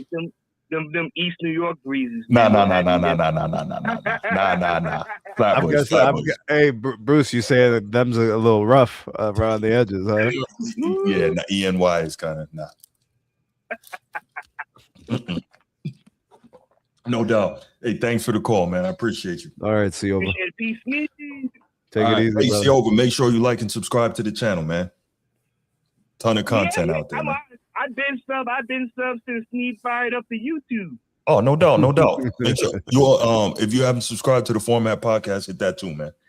Absolutely. Peace, y'all. I appreciate you, man. Did you know they canceling the watch party for Game 3 in New York? Because it's going to be insane out there. No, it's not Because of the president. Safety. Okay, respect. I get it. No, take your ass on somewhere, boy. Let that city celebrate. Listen, I'm Let the with city you, watch but that game. But you gotta do what you gotta do if he comes out there, man. You got No, I'm saying your Yo, ass. but hold ain't up. gotta be there. Is it Orange Man from there? Yes, he's from Queens. I don't give a damn. Yeah. Look, anyway, all right, we're not gonna. We're not gonna take this there. No. No. But before Or somebody come kick my door down and ice run up. I got a little something for Sneed, man, because Sneed didn't believe that this was true, and I wanted to show him something. Here we go. That is absolutely true. So, Sneed, prepare for this. I don't want to piss you off, but this is going to piss you off. Then why would you? I told you they called the man the Green Mamba, and now they're calling Shai Gilgeous-Alexander the Silent Mamba. You know what I say to this, bro? You know what I say to this? Calls Tatum the Green Mamba. No one does. Whoever made this, they can go to hell, bro. Yeah, nobody really calls Tatum. And whoever thinks that shit is cool, bro, you can go to hell too. As soon as I saw it, I'm like, I have to save this because Sneed didn't believe that people called him this. I'm like, yes, they do. They did. Where? Nobody Where? calls Where do Tatum. they? No one really calls Tatum the Green Where Mamba. did they call him that? Like, what? It was like 3 years ago. Yeah, he said it, but 3 years ago. Yes, he said it, but nobody. No. Wait, hold on. They won the finals in 24. Yeah. You said 3 years ago he was known as the Green Mamba? No, he was not known as the Green Mamba. He said it. Green Mamba. Let me tell you this, Sneed. Scalabrini is the White Mamba more. Okay, than that he I is the get, Green bro. Mamba. White Mamba, I understand because it's like a troll. I get it, bro. Yeah. These people are serious. Nobody calls him that. Don't worry about it. We just ignore that. And wait, hold on, bro. The Silent Mamba? What are we doing, bro? The Silent Mamba? Oh, you rolled over in your grave, ain't it, boy? Bro, the dude rocking a bra. Okay, let's move on. Here we go. It's about the. I knew it. I knew it. The Silent Mamba, bro. Can we please take this degeneracy off? Thank you, man. Kobe, I'm sorry. I'm sorry, brother. I'm so Oh sorry. my gosh. The Green Mamba. Oh, all right, guys. And the Silent Mamba. All right. Now, and I know Siova is going to enjoy this topic right here, and I'm sure a lot of other Yes, people Paf. as well. Hold on, Paf, real quick, bro. For Paf, one time. A cup Mamba. Yes. A cup Mamba. Oh my Yes. gosh. Bra strap Mamba. Yo, Bruce on the side, like try to sneak a peek.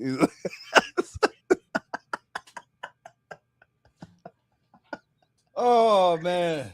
Yo, Bruce, those your people talk about Green Mamba. Them's your people, bro. No, nobody said this. Is what I'm trying to tell you. Nobody says that. It's got to be Boston people. It No, he said that, and I don't know why. But nobody picked up on it. Nobody. Who's he? Tatum said that. Tatum called himself Green Mamba? Yes, and no one else does it. No one calls him that. Bro, he's out of here, bro. He needs to be traded ASAP. I had no idea that this happened. Get him out, bro. Get him out of here. Listen, trade him and keep JV. I'm good with it. A nickname adopted by Boston Celtics star Jason Tatum to honor his idol and mentor Kobe Bryant. Tatum uses the moniker to promote a philosophy of authenticity and forging his own trailblazing legacy, while some fans associate it strictly as a variation of Kobe Bryant's legendary Black Mamba. Nope. No. Not gonna be able to do it. Nope, not at all. Shout out to K-Over, excuse me. K-Over, man. K-Over, my bad. Wow, the Yaz Mamba. Wow, appreciate the super chat, C-Over. Thank you, brother. Look. All right, can we get to a real topic? Not this foolishness. Yes, absolutely. Yeah, this is absurd. La Mamba. Salsa. Brunson's place in the New York stratosphere and the New York Knicks as he's 2 wins away from winning a first finals in 53 years, Bruce. So where does this place Brunson as the head honcho of the greatest players of New York Knicks dynasty? Bruce. I've been trying to do a lot of thinking about this, right? I've been trying to be objective. I've been trying not to be caught in the wax museum assessing this. But, you know, the Knicks are pretty much one of the original franchises in NBA history. You know, they go back a long time and they have had some great players. They're not the Celtics or the Lakers in terms of, you know, how many great players they've had, but they've had some, you know. And so when you see what Jalen Brunson is doing and when you hear the hype that he's getting, because, you know, part of what we talk about is New York City elevates and accelerates everything, right? And it's just part of the deal when you're in the media capital of the world. It's going to be, everything is going to be exacerbated, multiplied, right? So like I keep pointing to, Jeremy Lin, right? He had the greatest 2-week stretch in the history of the league, right? On cover of Sports Illustrated 3 times in 2 weeks. That doesn't happen anywhere else, including LA, right? And that's no disrespect to LA, but it just doesn't happen anywhere else, right? And so you've seen and obviously we see that Jalen Brunson is moving into being one of the all-time clutch players in postseason performance, right? He is that. Then he won the Clutch Player of the Year award this year, right? Correct.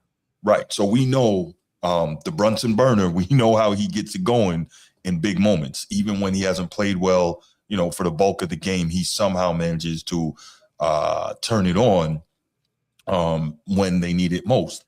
So anyway, you know, you go back and you look through some of these things, and the Knicks have had some all-time great players.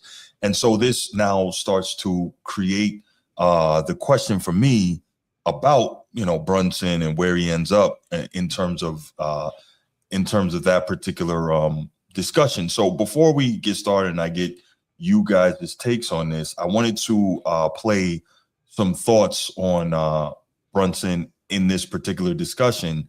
And these were from Chris Mannix, who covers the NBA and covers boxing for SI Sports Illustrated. Well, it was for Sports Illustrated. I'm not sure who he writes for now, but anyway, he covers them, and he was filling in on the Dan Patrick Show on Friday.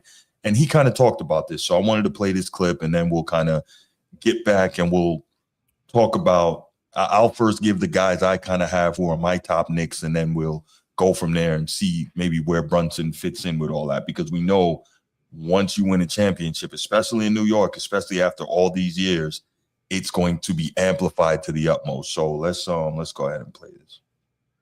With the Knicks, the question becomes, if Jalen Brunson leads a team to a championship, does he become the greatest Knick of all time? Now, statistically, he is not going to be the greatest Knick of all time. Patrick Ewing owns a lot of those records. Maybe if Jalen Brunson plays 5, 6, 7, 8 seasons in New York, plays at this level, we might see him put up those kind of numbers. His scoring numbers have certainly spiked in the 4 years he's played in New York, but he's never going to, I would think, put up the numbers of a Ewing. Will he win multiple championships like Clyde Frazier, some of the other guys on that team, Dave DeBusschere? I don't know. We'll see what happens. But I've heard a lot of people say that Jalen Brunson, if he wins a championship, becomes the greatest Knick of all time. Now, the argument I would make is with Patrick Ewing, because Patrick Ewing was a Knick basically for life. We don't remember the Sonics and the Magic stuff. We don't think about that stuff. He is Mr. Knick. He made the Knicks a relevant team throughout the 80s and the early 1990s. And no, he didn't win a championship. He came up short in the finals against Hakeem Olajuwon, but he ran up against the Bulls a lot in the playoffs. He ran up against Reggie Miller and the Indiana Pacers in the playoffs. Do we discredit the accomplishments of Patrick Ewing because he doesn't have that championship on his resume? And I guess that's the question. Does a championship automatically catapult Jalen Brunson above everybody else that's on that list? Because without the championship, where are we putting Jalen Brunson? Are we putting him well behind Ewing, I would think? Is he behind Frazier? Is he behind DeBusschere? Is he on that level? I don't know. I think that the championship is what's going to springboard Jalen Brunson to that next level. That in New York, I guess I would say it's amplified because of the drought. Like if Jalen Brunson ends this 50-plus year drought, it might be bigger than Frazier, or at least how he's received might be bigger than Frazier, because there's a new generation of young fans that are watching him play. Elevated to maybe the number one spot in New York lore if they win a championship. What does it do, though, for Brunson when it comes to his ranking among small guards in NBA history? For the purposes of this conversation, I'm going to say 6'2" and smaller. Because you go 6'3", Steph is the number one guy on that list. You look at guards in NBA history that are 6'2" and smaller, that have had the kind of impact that Jalen Brunson has had. It's a very short list. All right, so we'll get to that second part of it after, but a lot that Chris Mannix said there, I thought that was really good. So I've been talking this whole time, man. I'll just do this real quick. I will put up the guys who I think are the top Knicks, and then we can go from there. We started with Transformer last time. Now we'll go to Sneed. These are the guys I see as the top Knicks of all time. Tell me if you think I'm missing anyone, or tell me if maybe one of these guys shouldn't be there. But if that's the case, if you agree, then we go forward, and you can go one by one, right to left, left to right. Tell me, because I don't know if Jalen Brunson. Bruce, can we name who the two left are? But somebody probably doesn't even know who on the right is. So, for the sake of the audience, let's name. Every one of these guys are Hall of Famers. On the left, far left, number 19 is Willis Reed. Yes. On the second to the left is Walt Clyde Frazier. Yes. And obviously we know Carmelo Anthony, and I would hope we know Patrick Ewing, but definitely Carmelo Anthony. And of course, Jalen Brunson up front in the blue. So there you go. Thank you, Bruce. Yeah, my bad. Wow. Yeah, I'm sorry. Why don't we have Bernard King up there? I think because he didn't play long enough. He was a killer, but then he blew out his knee. Yeah. And then after that, like, he came back and he was still nice, but then he got traded to the Bullets and he was playing there. So he has a scoring title. Yeah. He's 2-time All-NBA. Mm-hmm. I mean, one of the best offensive players the league has ever seen. Yeah. So if you put him up against Brunson, mm-hmm. he's greater than Brunson. Yes. So I was going to bring him up in the context of, if he had been able to stay healthy and stay with Patrick Ewing, they definitely would have won. I believe they definitely would have won. But the reason I didn't bring him up is because I just didn't think he had quite enough tenure there. Now, if you're there for a short time, you hit those peaks and you win, cool. Yeah. If you're there for a short time but you don't, it makes it harder to be on that list, right? You could arguably say for Bernard King, like the 1 year where mm-hmm. he was just extremely dominant was like the mm-hmm. only year that he has on that resume as a Knick, right? I mean, because you look at before when he got hurt in like 85, 86, somewhere around there, like 85, I want to say. Yeah. Was that it? 85? I want to say it was right after. It was like 84 or something like that. But that year, the following season, he got hurt. And then at that point, he didn't play. And then when he came back, he was more of a shell of himself when he came back as a Knick. And I think that was his only season post that injury. Yeah. So he really only played like 4 years as a Knick. Yeah. Right. But then when he went to the Bullets, I think he averaged like 31 year in Washington. So it was weird. But I know what you're talking about. That year, that 84 year, I think him and Zeke went at it in the playoffs. And that was like a legendary duel. But I'm sorry. Go ahead, guys. Yeah, I got Clyde Frazier, Patrick Ewing, Willis Reed, all ahead of Jalen Brunson currently. Okay. They have actually achieved something. Mm-hmm. He hasn't. So putting him up there with them makes no sense. Correct. Now, if you frame it like if he wins a championship, then it reshuffles the whole deck. Sure. Because those guys have one title, right? Yep.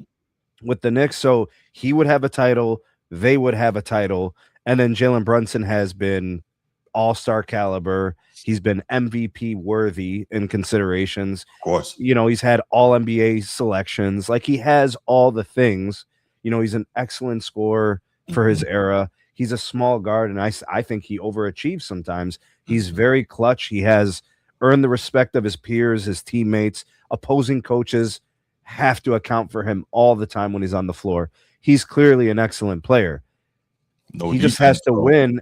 I understand, but he just has to win, and then the conversation can be had about his place up against Clyde Frazier, Pat Ewing, Willis Reed. Like Pat Ewing, he spent most of his career in New York, putting the team in a position to compete for titles. Didn't win it, but he was the lifeblood of the team. Facts. Making those runs. So, like, okay, so Brunson's now made what? 2 deep runs? We'll count last year and then this year. Conference this year especially, right? So now he's in the Pat Ewing discussion. You see what I'm saying? Yeah. But I mean, Clyde Frazier, bro, champion. Man. I mean, most people will say he's the greatest Knick of all time. My dad wouldn't argue that. I'm not going to argue that. You're not going to argue that. You know, but if he wins it, now he goes into that company. Yeah. Sure. The biggest thing, and Bruce is gonna, jump in a frenzy when I say this one. Walt Frazier was first team All NBA and first team All Defense when he won the 2 titles. That's right. That's the separator that nobody wants to talk about. Could Walt Frazier score? Absolutely. Yeah. Could he also lock you up? Absolutely. Brunson is not the best defender. Very savvy for like to be 6'2". Very savvy. Uses his size when he defends. Not saying he's a slouch. He's a rice cooker on defense. But Walt Frazier was first team. Transformer, you're talking about the technical aspects of their game, but I think the guy who was talking, is it Maddox? He was talking about the best Knicks, right? Yeah. He said the best Knicks. So, like, there's a certain amount of fandom to it. There's a certain amount of recency to it. Yeah. You're breaking it down technically. You're going to be right. Yeah. You know, Clyde Frazier, all NBA defense. Yeah. I think multiple times. I think first team. Yeah. And the game 7 in 73, I believe. I think he closed the series out with like 37 and 19, something crazy like that. And like multiple steals. Like he went off to close that series out. Like I was like, damn. Yeah. You know? I think that's a huge part. I mean, obviously, when you look at that list of 5 players, Melo's, unfortunately, he's at the bottom. Right? Brunson is at minimum from that list. He's 4th. Okay. On that list. You can go Clyde, Willis Reed, Patrick, then Brunson. But then when Brunson wins his title, arguably if you want to put him over Pat because of the ring, then I mean that's a fair conversation to have when you talk about Knicks, because I mean it's a championship. A championship is a championship, right? Unfortunately, Patrick Ewing ran into Michael Jordan. That he like wasn't so able to many get others. that for. You know what I mean? So at bare minimum, he's 4th. By the end of this series, winning the championship, he could be 3rd. He could definitely be 3rd. But Walt Frazier, multiple time champion, multiple time first team All Defense, first team All NBA. Those are things that Brunson doesn't have as a Knick, right? And that's not to say he can't further on his legacy as a Knick. What is this? Only his 4th season as a Knick. He spent partial of his time in Dallas, and I know Dallas kicking himself in the ass right now. Dallas and Minnesota are 2 of the most upset teams in the NBA right now. They're highly upset. Like, damn, man, we let Brunson go? Yeah. Then you look at Dallas's contract offer that they gave for Brunson. They're like, oh yeah, I see why he left. Do you look at Minnesota like, man, we let Cat go?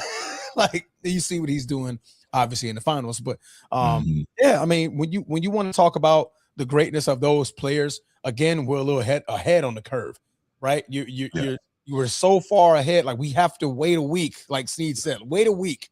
If Brunson wins the title, then maybe we can start. Yeah, let's have a little bit of right. Yeah. But right now, we don't know. Brunson could go down in game 3. Now what are we doing? Now what are we talking about? Spurs come back down 0-2. Brunson goes down in game 3, and the Spurs come back and win the series. What does that do for Brunson's legacy, right? Now does he stay at 4th behind Patrick Ewing because Patrick Ewing took the Bulls to 7 games, right? I mean, 7 games. You know what I mean? So it's more like sit back, wait. You're a little early. Hold that conversation and let's reconvene when the series is over. So that's my take on it. These people just can't help themselves. They just can't wait a week, bro. Just wait a week. So Stephen A., lifelong Knicks fan, native New Yorker, Orange and blue skies, baby. Orange and blue skies. Orange and blue skies, baby. He was on I can't remember the name. He was on the podcast with Windhorse and those guys after game 2. And he was and he said it on First Take that if the Knicks close the deal, he's got Brunson as the greatest Knick ever. I'm like, come on, man. You've covered this game that you gotta pander, bro. Stephen A. is ahead of his own airline right now when it comes to the Knicks. He knows better, man. Right? Right now, whatever Stephen A. says for the next 3-4 weeks, we have to take with a grain of salt. Because his fandom has kicked in over his job. I mean, obviously, you heard the man literally say, if LeBron James comes to my team, I ain't got nothing to say about him. I ain't got nothing to say. I'm quiet. I'm quiet as a mouse. Hey, but he can't do no wrong. His fandom is overtaking his ability to think as a professional analyst, sports writer, reporter. All of the accomplishments that Stephen A. has done thus far in his 40-year career. I think he's been in the business about 40 years. It goes away because of them orange and blue skies, baby. Them orange and blue skies. Stephen A. can't see straight. That boy, he out there looking like one of these. Oh yeah, like well, you know he's gonna be in the Garden tomorrow night, and he gonna be coming out. Absolutely, he's gonna be right next to Spike Lee, probably. Out. Right next to Spike Lee. That man might jump up. You know, if Charles Barkley and them boys are up there in the booth at halftime, Stephen A. might jump up there. I know, right?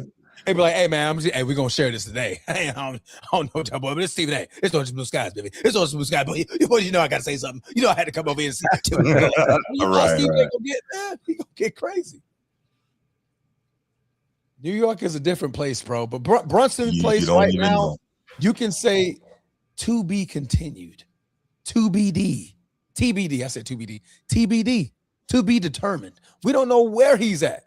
Right now, he's game 2, up 2-0 in the NBA Finals. That's where Brunson is. That's where he's at right now.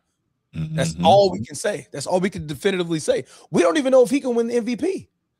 It might be Cat. The best player has been Cat. I have it 1-1. Brunson obviously takes game 1. Cat takes game 2. So right now we don't even know if he's MVP. So how can we say he's the greatest Knick when Cat could get the MVP? Cat had a more complete game in game 1. I'm just saying Brunson had the huge second half. Yeah, and that's what's going to take over that game 1. That's why I said Brunson has game 1 because he went bombs away in that 4th quarter. And that's what the NBA is going to lean on. You know, they care about that. Yep. Ready to open up the phone lines, Bruce? Yes, sir. We're going to get out of here in about 30 minutes. All good. Nah, this is a good topic, though. All right, 904-219-8264, 904-219-8264. Let's get your thoughts on this. Now, this is fair. He's already one of the greatest Knicks ever. He's obviously made it further than a lot of Knicks players have. Right. Yeah, that's a fair statement to have. Yeah. How can I help you, Ed Dog? Do not say anything disrespectful or ignorant. Carry on. Wait a minute. First of all, sir, why are you coming in? Pause. Pause. Why would you say that? I'm not going to be disingenuous or disrespectful. I know how. Gonna give I know how you are. And tell. I am a truth teller. No, you're not. Tell the truth. You yes, are absolutely not. So watch this. Watch this, Bruce. Watch this. So you guys, all you guys, especially Sneed, Transformer brother, y'all made valid points, great points. I agree with all what you guys said. I mean, 4 out of the 5 of those guys are top 75 players. Can we agree on that? Yeah. 4 top 75. Yeah. Willis Reed. Willis Reed. I don't know much about him. You don't say.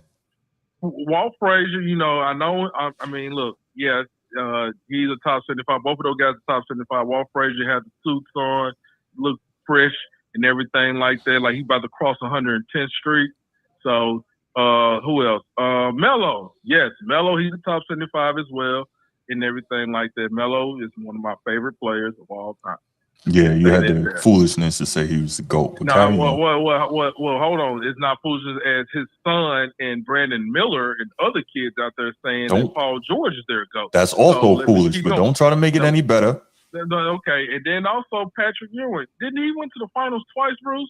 No, they played the Spurs and the Lakers. No, he went to the finals. Well, he didn't play. He had a torn Achilles when they went against the Spurs in '99, so he couldn't play. Okay, so he only went one but time. He was on the team still, yeah. Yeah. You know what I'm saying, man? I mean, I watched him, you know what I'm saying? I've seen a couple of highlights of him getting bammed on a lot, you know what I'm saying, by MJ and Scottie. What, Bruce? It's fact. You can't get mad about it. It's the truth. No, I know what you're doing. I know what you're doing. So let me no. So let's do this. So you want to talk about he getting bammed on. You know why? Because when Wemby gets bammed on, when you defend the rim, it happens to you. Okay? I know why your guy don't get bammed on, because he's standing there and watch. Get out of here. Patrick Ewing, yeah. I already knew what you was doing. Sir, Scottie couldn't put the crotch all in his So face. has Dream been boomed on too, right? And Mount Mutombo been boomed on, right? We're not talking and about Shaq, guys, right? Shaq and so, right? Sir, and Patrick Ewing, right? Sir, we're talking about the topic. Dwight Howard, right? So what you're seeing here is when you play defense and protect the rim like a center is supposed to do, it's going to happen to you. It's going to happen to you. Carry on. I already knew where you was going with that BS. Go ahead, though. Anyway, but it's the truth, though. You can't say that I wasn't lying. So anyway. Yeah, and we know why your guy don't get boomed on, because he stand there and watch people finish at the rim. Okay, but did I lie, Bruce? Did I tell a lie? Yes or no? So what's the problem with a center getting? No, what's the problem with a center getting dunked on? I tell a lie when I was coming in and calling in. Oh no, you lie a lot. You lie a lot. You know that, and I know that. Man, carry on, man. Carry on. I know. Casket closed. So let's keep going. What casket? Anyway, casket closed. You must be in it. What you, the Undertaker out here closing it on yourself? Yeah. Bruce, you talking about Patrick Ewing, sir. Okay. Disrespectful old somebody, man. Man, take your cape off now. You can stop defending Patrick Ewing. It's not about defending Patrick Ewing. Okay, Bruce. Now, again, look, man, we getting too hyped up for Jalen Brunson being the best. Look, right now, he has not been playing good in these series. He's been shooting poorly. Clutch shots, yes, he's been clutch. He won the second, I think they started. I know the first one, Fox won, and then it was Jalen Brunson, then SGA. Won the clutch player of the year. So, yes, he is clutch. However, we need to give more props and praise to Cat in Game 2. And also, I didn't see nobody bring this up. Bridges played well in Game 2. He was like, his legacy's not on the line. Brunson. Right. None of this. See, this is what you do. None of this has anything to do with the topic. But y'all brought up Cat, so I'm bringing up Bridges. No, but Cat has something to prove. Like there's a lot on the line for Cat because his legacy. He was outcasted from Minnesota. They said he was the reason they couldn't win. Looks but like also, let's remember, Bridges played like dog water against the Hawks and against the 76ers. That's why he's a role player, and that's why he has moments and he doesn't have games. Okay, so y'all think this next game Bridges is gonna play like dog water? No, but I mean, it's expected that somebody else will likely step up and not him. And again, this has nothing to do with the topic. So if you want to stay on the topic, you can do that. I'm staying on the topic with Patrick Ewing, but you want to bring up other players. But anyway, that's neither here nor there. But oh my look, God. At the end of the day, man, look, I wouldn't say let's just calm down with Jalen Brunson, man. If he win, I would love for it to be Cat get the Finals MVP. Even, you seen him talking mad crazy, saying he can't F with me, he can't guard me. He all yelling at Victor Wembanyama. When he's taking his man straight to the paint, when he try to hedge it at the 3-point line, then he just drive to the paint. So he's been killing him right there. So hopefully, Mitch and them make some type of strategy when it comes to get Cat, put him back in foul, get him in foul trouble. But let's not get fatigued. These guys getting too amped up going to the Garden. They might have a stinker in game 3 and 4. So who knows? This is the Knicks. I mean, hopefully Victor come out and give you a 40-20 game like he did in game 1 against the OKC Thunder. I mean, this is the Garden. People do show up, bright lights in the Garden. They go up like Kobe, God rest the dead, LeBron, Trae Young, those guys. So hopefully Victor will have a game like that. And, but as of right now, Jalen Brunson being the best Knick ever, I don't know yet, man. Not yet. Just not yet. But that's all I got to say. Let's get the lights up. I'm just going to keep the show rocking and rolling. Bruce, you be you, big bro. Yeah, you be you. Order. I swear, this dude really, I always know where he's going. I always know it. I think he's always trying to antagonize me. There you have what up, Bruce? I'm gonna be real brief. I'm gonna say this about Brunson, right? He's not the king of New York. Okay, he probably will be the king of New York for this era.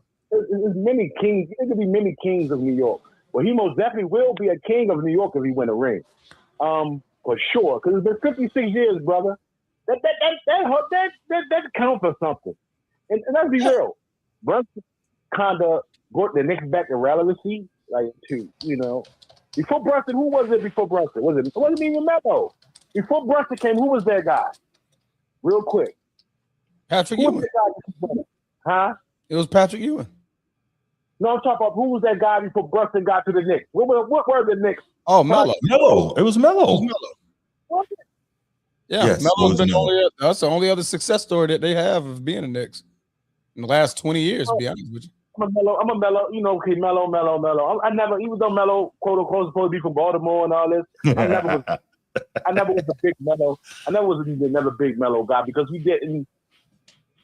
frustrated me because he didn't. Because he wasn't Brown, bro. No, he frustrated Bruce because he's really New York. He's not B-more. He didn't give his all. Go ahead, yo. Sam the star, I'll let you. But anyway, no doubt, for sure. Yeah, but he just didn't give, he never gave it his all. It was all about the money. It just never wasn't. He didn't give it all for the Knicks to me. I think he did. I think he did. No, he did not. Was he a winner with the Knicks? No. Did he ever take him to the Eastern Conference Finals? No. He was good. He's a Knick legend, but I'll take Brunson over him 10 times. I'm just sorry. It just I can't. I don't agree with that. The passion is a little bit different with them two. And that was the Melo guy. They ain't got to leave with Baltimore and New York. Cut the crap. Of course, the people are proclaiming him the king of New York. He's not self-proclaiming himself the king. That's when it's different. The people are calling him the king of New York.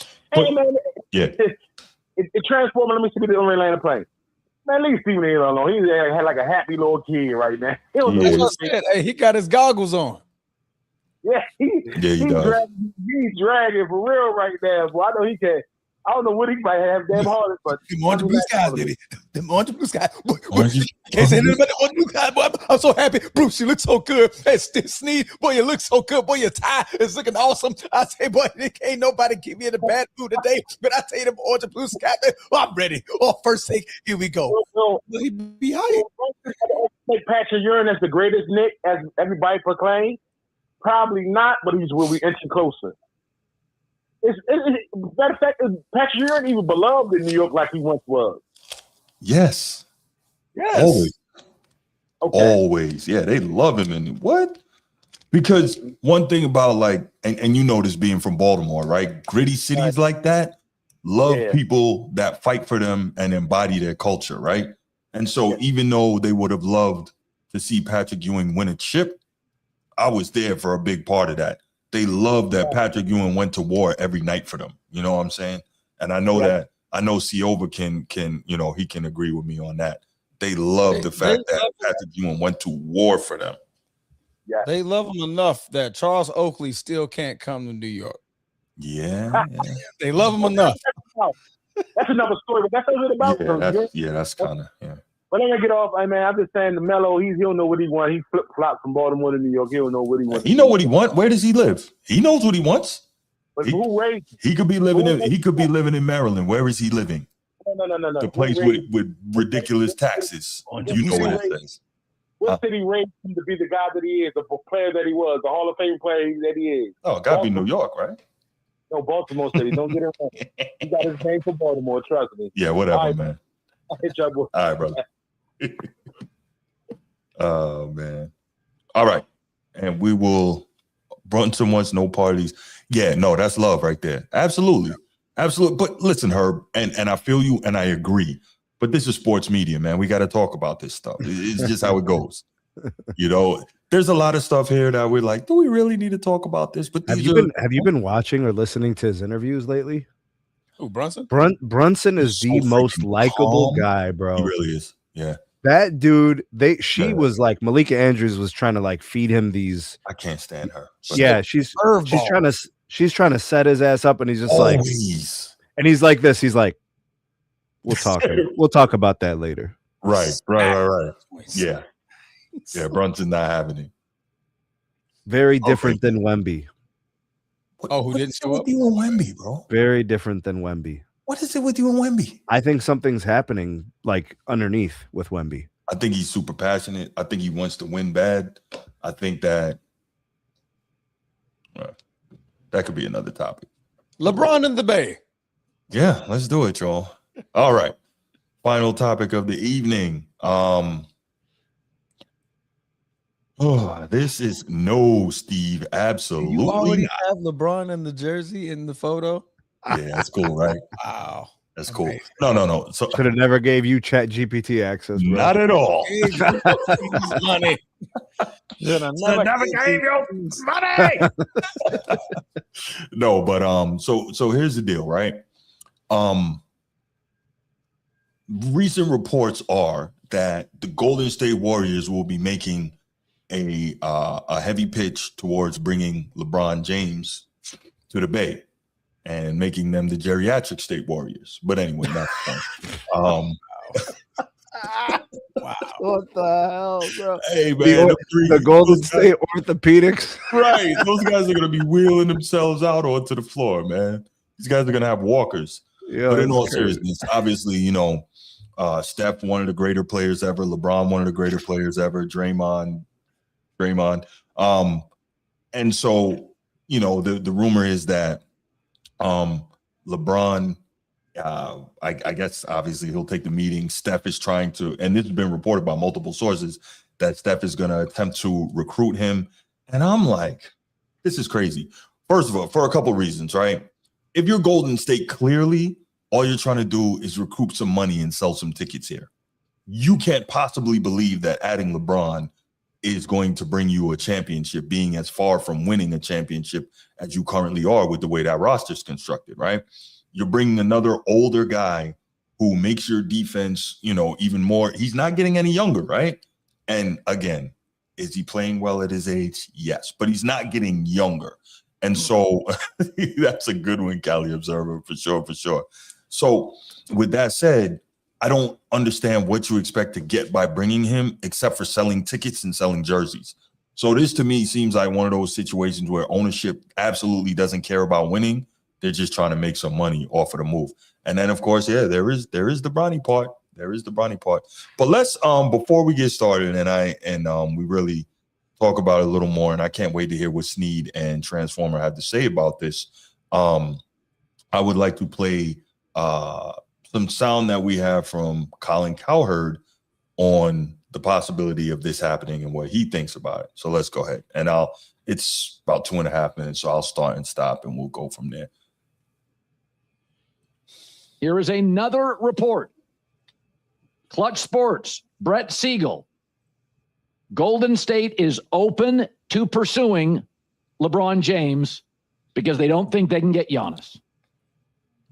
They're very much, according to this source, pursuing LeBron James and will do it in free agency.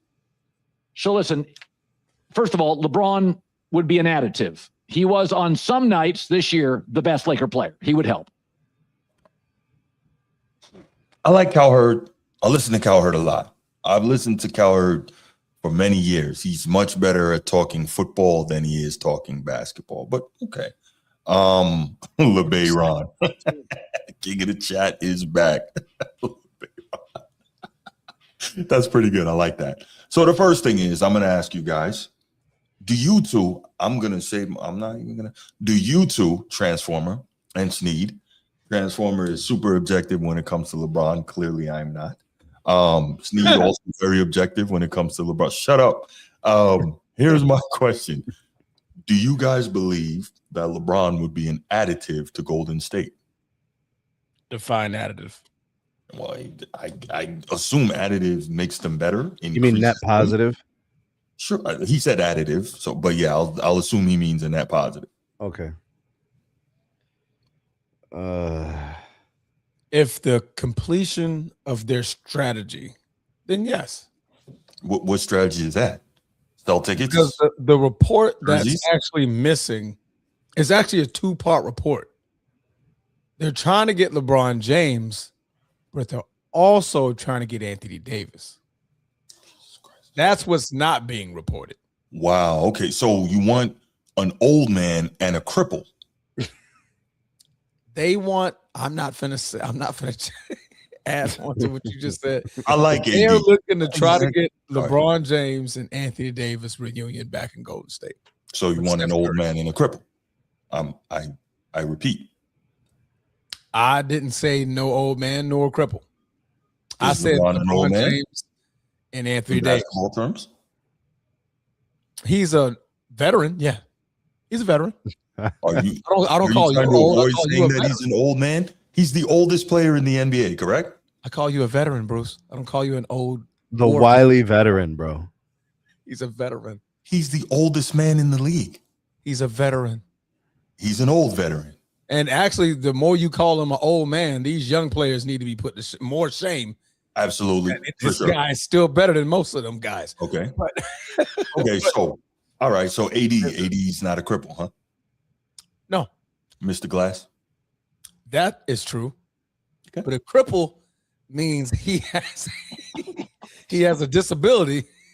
Oh, he might have that too. He might have that too. I don't know. Sneed, man. Sneed, what's up? All right. So from a technical aspect, the Warriors have Jimmy Butler coming back from an ACL tear. Oh, okay. Yeah. Steph is obviously an older player in the last portion of his career. There's some nights where he plays really well. Other nights he's less effective because he's in advanced ages. I think LeBron can't give you certain dynamics night in and night out. So obviously, you have to have like realistic expectations. And the pieces that are there in terms of roster construction. Bro, the guys that are there, I watch these guys. They got a guy named Gui Santos. You know, they got a guy named Quentin Post. Like they got players. They would lose odds if they had to. But this is kind of my point is like, how do you reconstruct this? Because we have seen LeBron have rosters with Hall of Fame talent, and he still wasn't able to win a championship because it requires guys to come in and fulfill roles that are not going to be fulfilled by the other guys. It's all about fit. The Western Conference is currently being dominated by the San Antonio Spurs and the Oklahoma City Thunder, who don't have old players. Right.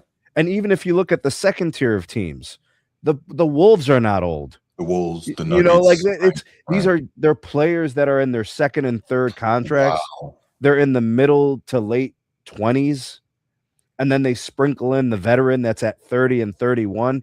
It's not like you called them the geriatric warriors, bro. Yeah. You know what I'm saying? Like the reason you can get away with that is because they're old. The middle of the roster is Steph Curry. Yeah. And Jimmy Butler, if LeBron goes there, if AD goes, like AD's not that old, but like his injuries make him seem older. Yes. You know? Yeah, you're gonna have big problems defensively if you try it would be reconstructing the whole team concept there. Steve Kerr would have to change everything about the team. And how do you do that given a limited amount of time with both of these guys? This is not a 4-year project. This isn't the Heat in 2010. This is so different. And Steve Kerr has not shown to be very adjustable. Like what are they doing with Draymond Green, bro? Yeah, what are they doing about Draymond? The weird part. Like this is there's so many things. Look, guys, I'm entertaining this because of the show, because it's a talking point for us. But this is so exhausting, and like I'm dead serious about this. This is just talk. No, I hear you. I don't think this is just talk. Like there's no credence to any of this. I don't think it's only talk, because it is being reported that Steph is going to try to recruit him, and we know LeBron doesn't want to leave California. Fine. Answer this question for me. Sure. If this is true and you believe what you're saying, what would be the expectations for the Warriors next year? Well, first, if LeBron goes there, what does that do for LeBron? Expectations. Nothing. Steph Curry. This is my point. Nothing. I'm not. Put yourself. But Sneed, that's why I started off by saying I believe that this is the owners just trying to recoup some money for the dollar bill value that LeBron brings in, right? That's what I think this is, honestly, because the taxes are super heavy in Cali, especially when you got big money. They got to get some of this money. They spent a lot of money over the last 15 years to win those 4 championships. It's time to get some of it back, especially if you're the Lakers and you're not going to win a championship, right? So what does bringing LeBron there do? Puts butts in the seats, sells plenty of merch, right? But Steph doesn't have problems putting the butts in the seats, bro. But you're going to get more. But this is where I'll give more belief in it. This has been a conversation for years. Right. On going to the Warriors, right? Ever since that Olympic tournament, that has been a part of the conversation. Man, I wonder what LeBron and Steph Curry on the same team would look like, because we saw what it looked like in the Olympics. Yeah, this is where I'll give it a little bit of okay, this may be something, because if you could piece together, and hear me out, you still got Steph Curry, you LeBron James, you traded Jimmy in a first-round pick to get Anthony Davis, you somehow still got Dingus Pingus. Right, so now you got 2 bigs. You got Post. You got LeBron. I ain't never heard of Lativia. you have those guys. Now, if you go into the postseason relatively healthy, and this is just saying relatively healthy, I know Anthony Davis's history. I know Dingus's Pingus's freaking injury history. If and only if they go into the postseason, and Wemby has one of those years where he sits out half the year. He's out, right? OKC somehow gets rid of Hartenstein and doesn't have a backup for Chet. Now you're having a discussion. Now there's a possibility, not saying foregone conclusion, but there's a possibility that the Golden State Warriors could potentially be a threat if healthy at the right time come the postseason. If they can get it all to work. LeBron can't be the only piece of the puzzle. It has to be LeBron and Anthony Davis, Dingus Pingus, and Steph Curry. It has to be all that, right? In order for it to even make remote sense for the fan base to be hype about it and to get those assets. And they just got Jimmy Butler there. He's been there for a year and a half, bro. Okay, let's take LeBron out of it for a second. Let's take him out of it, right? Yeah. I know that whatever. He's the big name in this, so we gotta talk about. But let's take him out for a second. You mentioned AD. What makes you believe AD can make it through the season healthy? Seriously, Trent, I'm not wishing injury on the guy. I've seen it happen before. I'm not. When? He's made it to the postseason before. He was a Laker when he did it. He's made it. This could be the what one years, year. What years are you Did referencing, Transformer? That's what I'm Kawhi talking Leonard, Kawhi Leonard made it to this postseason, didn't he? He did. He played like 60-something games this year, I think. It could. All I'm saying is it could happen. Yes, it Bro, could. 60-something is not impressive, though. But the likelihood is low. See what I'm saying? Hold on, Bruce. Hold on. We're just going to glaze over that, bro. 67 games in a season is not impressive. It is for now. 80, that is extremely impressive. Yeah, it's like playing 82 for AD. That's 82 games. 80, 67, and you stay healthy for the postseason. That's a win in every scenario for Anthony Davis, Joel Embiid, Paul George, Kawhi Leonard, all them names. You're naming every top player of the last 10 years, bro. Those guys are like, yes, give me 67 regular season games and a healthy postseason. Like, I'll take that player. Right. For sure. I'll take Joel Embiid every day of the week, twice on Sunday. Yeah. All right, let's continue with the clip. But there's 5 other reasons it makes sense. Number one, he's clearly not the top priority for the Lakers' new ownership. It's not a criticism. They have to worry about Austin Reeves, or else he leaves and they get nothing for him, and he's in his prime. Number 2 is LeBron's a high IQ basketball guy. Steve Kerr and Steph Curry's system is rough on young guys and dumb guys. LeBron's neither. Number 3 is LeBron can take the ball at least occasionally out of Steph Curry's hands, and that matters when players get older. Right? Steph is also probably in my lifetime the greatest off-ball player of all time. Number 4 is, and this is a biggie, we're seeing it with the Knicks, no jealousy, instant chemistry. I mean, the Knicks they didn't draft and develop. The Knicks traded for that guy and got that guy and traded for that guy. They're like a college team.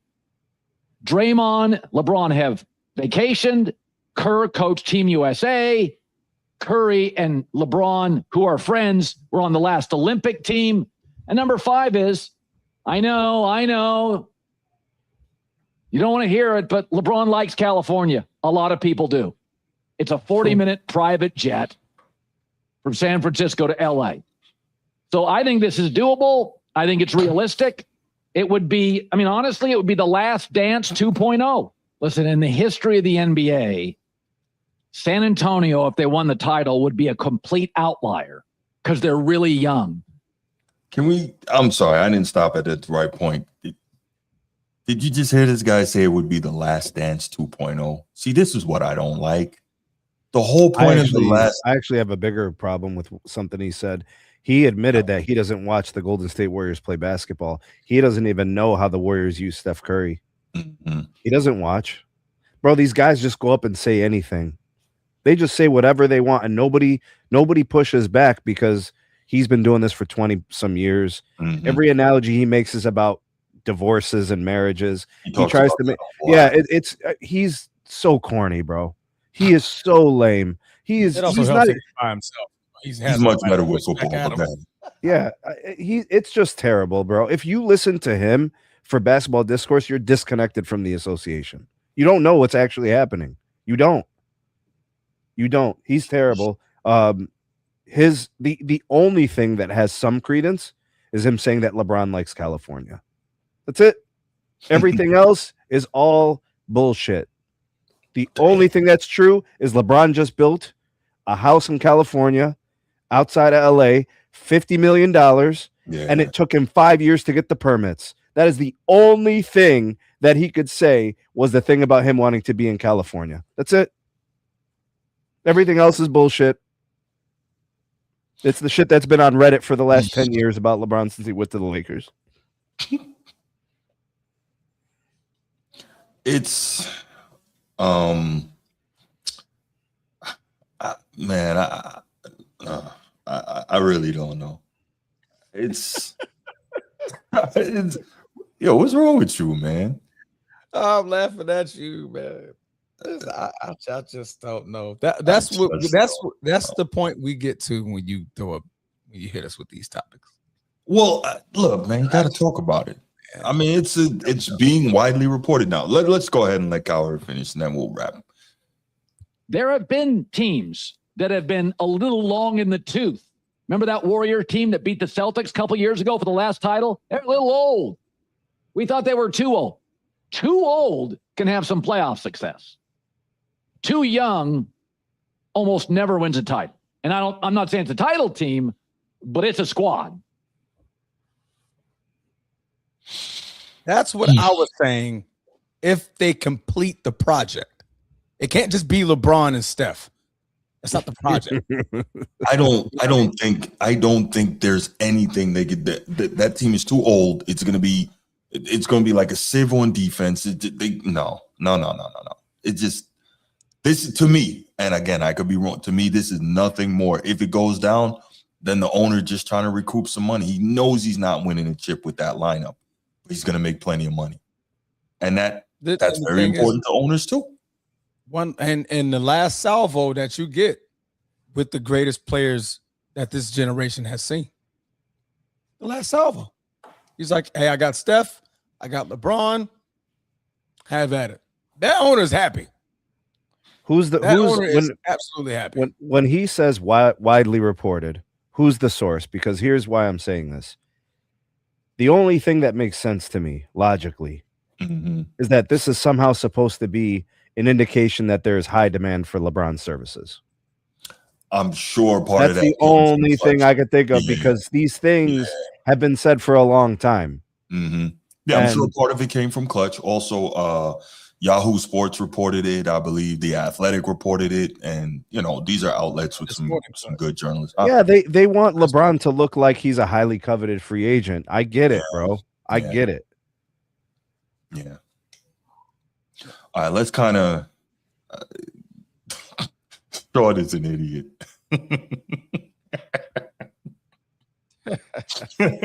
Sean is so stupid. All right, man. Do you guys have any final thoughts on this before we open up the phone lines and take a couple calls on this topic? Nothing. That is again another conversation. Yeah. Unless let me ask you this: what would you guys say if it happened? Because I'll tell you, it's disgusting to me that if the reports are true, that Steph would even consider this. It's absolutely disgusting. What would you guys say if it happened? No, it's not shocking. It's still disgusting. I would be shocked. I would be absolutely shocked.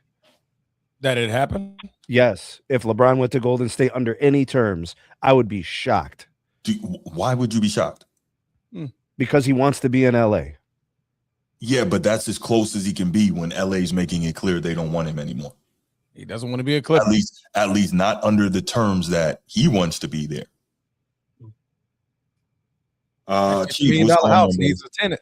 Oh, what's going on, Bruce? All right, Chief. This is a rare moment that you and Rich Paul don't agree with each other. Oh, really? Yeah. Interesting. All right, let me hear this. Remember in 2024 when Rich Paul was said, LeBron absolutely not to join Golden State because of his legacy? He did say that. Yes, he did. He did. So it would have been a legacy problem, and Rich would have flipped out. So what really changed in these 2 years that Rich would not want LeBron to go out there? He got to lie about LeBron being the greatest. Right.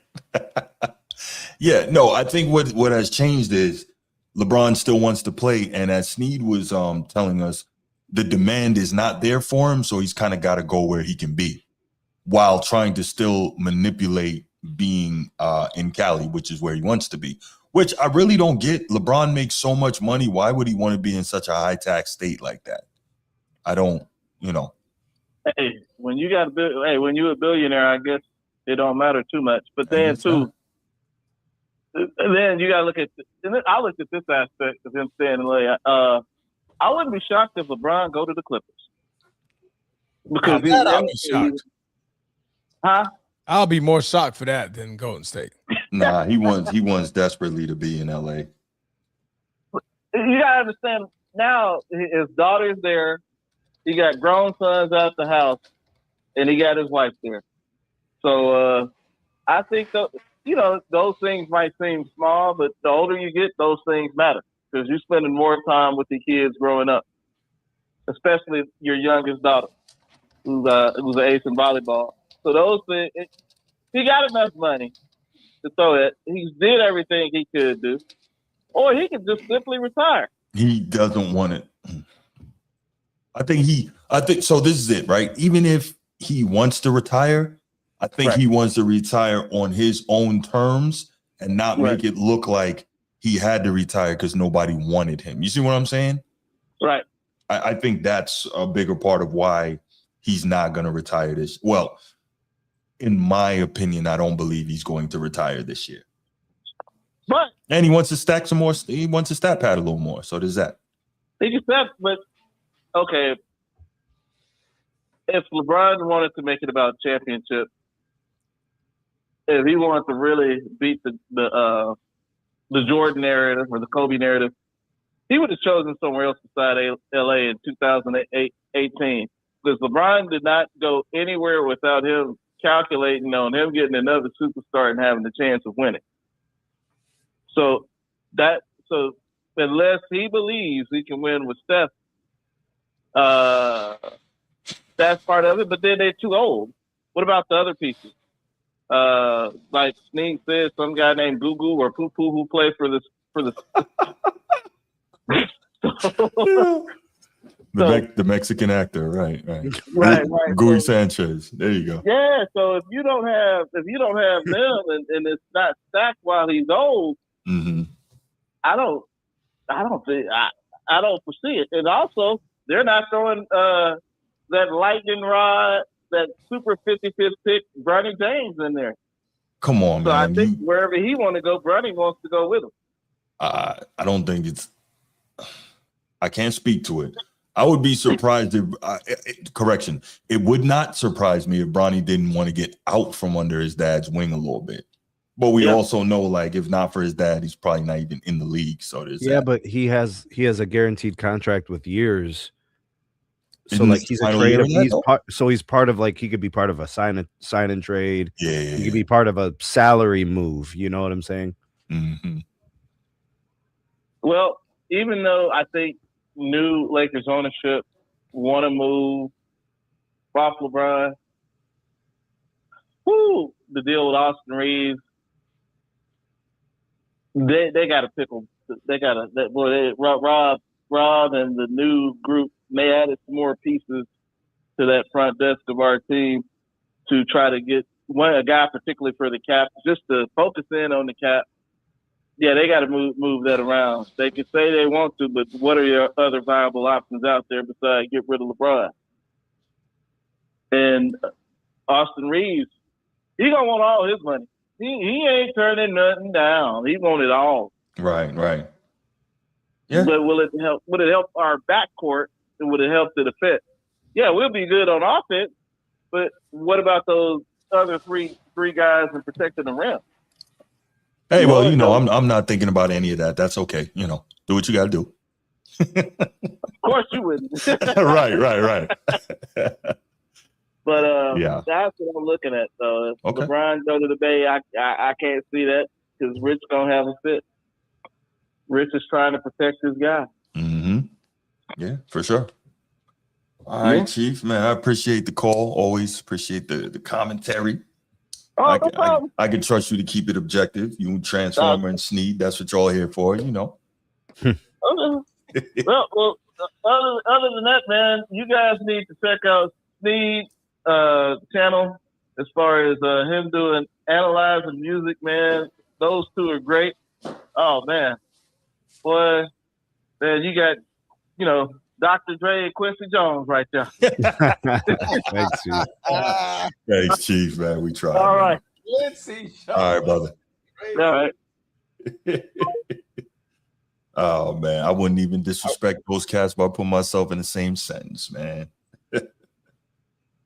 Oh man, I will take one more caller because we know Bruce has to get out of here unless you want to edit here. Nah, Sean. Here's Sean. We got Sean right now. What's up, Sean? Okay. Hey, now, listen, LeBron, come on, just go to Golden State and leave my team, man. That's all I care about. You know what I mean? I don't care about the expectations. Let the media that you guys usually do ruin their team, constantly, making up some type of stuff in order to ruin Steph Curry and whatever type of thing. I don't care you bring Anthony Davis. Joel Embiid, whoever. Just as long you're out of my city, that's perfectly fine. That's it, you know. But honestly, you know what I mean? I think the Warriors probably need some money, man. They probably need to get his members in order to re-up, get $1 million like the way that the Lakers have done. And then just like, hey, we're gonna use this money to keep it for the future. And that's about it. Mm-hmm.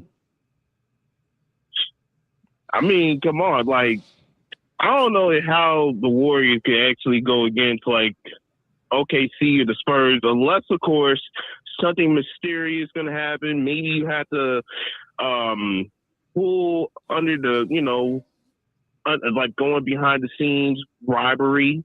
I don't know. You might have to, spend some checks in order to say, hey, man, let the Warriors actually go and play for the finals. And that'll make sense. But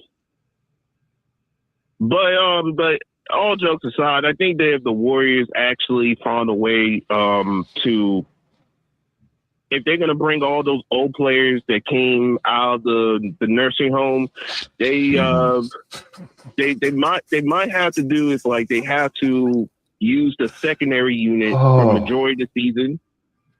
And then until in the playoffs or the postseason, they can use the first unit. So where that you lessen your minutes, you able to still have some, you still playing a high level, and you can concentrate and focus. That means like for all of them, forget about being an all-star. Forget about whatever type of awards that you're trying to get. If you care about winning the last championship, you have to get a good secondary unit in order to help the old men to go to the playoffs. That's when when you go to the playoffs, that's their job. Their job is to concentrate on the playoffs. I mean, how close, Sean, do you think a guarantee is that they get to an NBA Finals together? I think the probability is very low in the West. It depends on the way they set up. If Steve Kerr actually look at the Spurs, look at the Wolves, look at the Thunder. Let's be realistic about the Western Conference. And that's why I say what I said, Steve. If Wembanyama ends up getting hurt and OKC ends up losing a Hartenstein, right? That could be that small glimpse of a window to where if the dominoes fall the right way, who knows? But then you got the Nuggets and the Wolves. Like there's just a lot out there. It's tough. Steve Kerr can able to mimic what they do over in the Thunders, or even the Golden State does, mimicking the Thunders as far as like how the way they use players by using the secondary unit as if they're the first unit. Well, you can't, because he can't mimic it because so much of what they do comes off of their vicious freaking young athletic defense, and he can't mimic that. And every player that comes off the bench plays like the guy they're subbing in for. Mm-hmm. They play the same style. They have the same roles. Like they don't play different brand of basketball when the new line comes up. Right.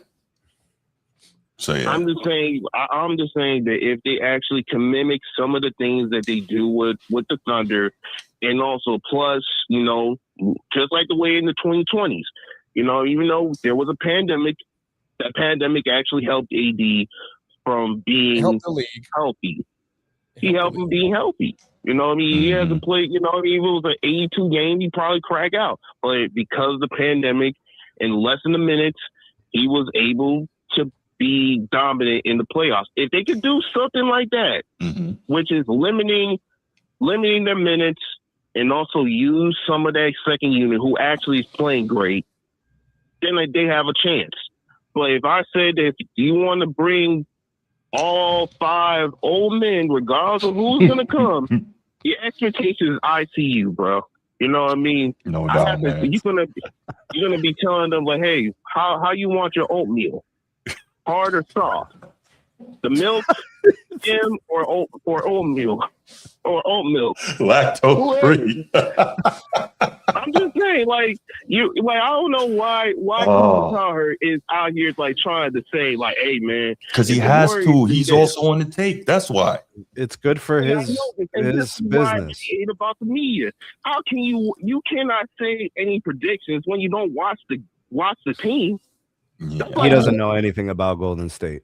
I mean, come on, bro. Like, bro, you out here, you have been spilling misinformation for about nearly as close as actually probably older than what the Knicks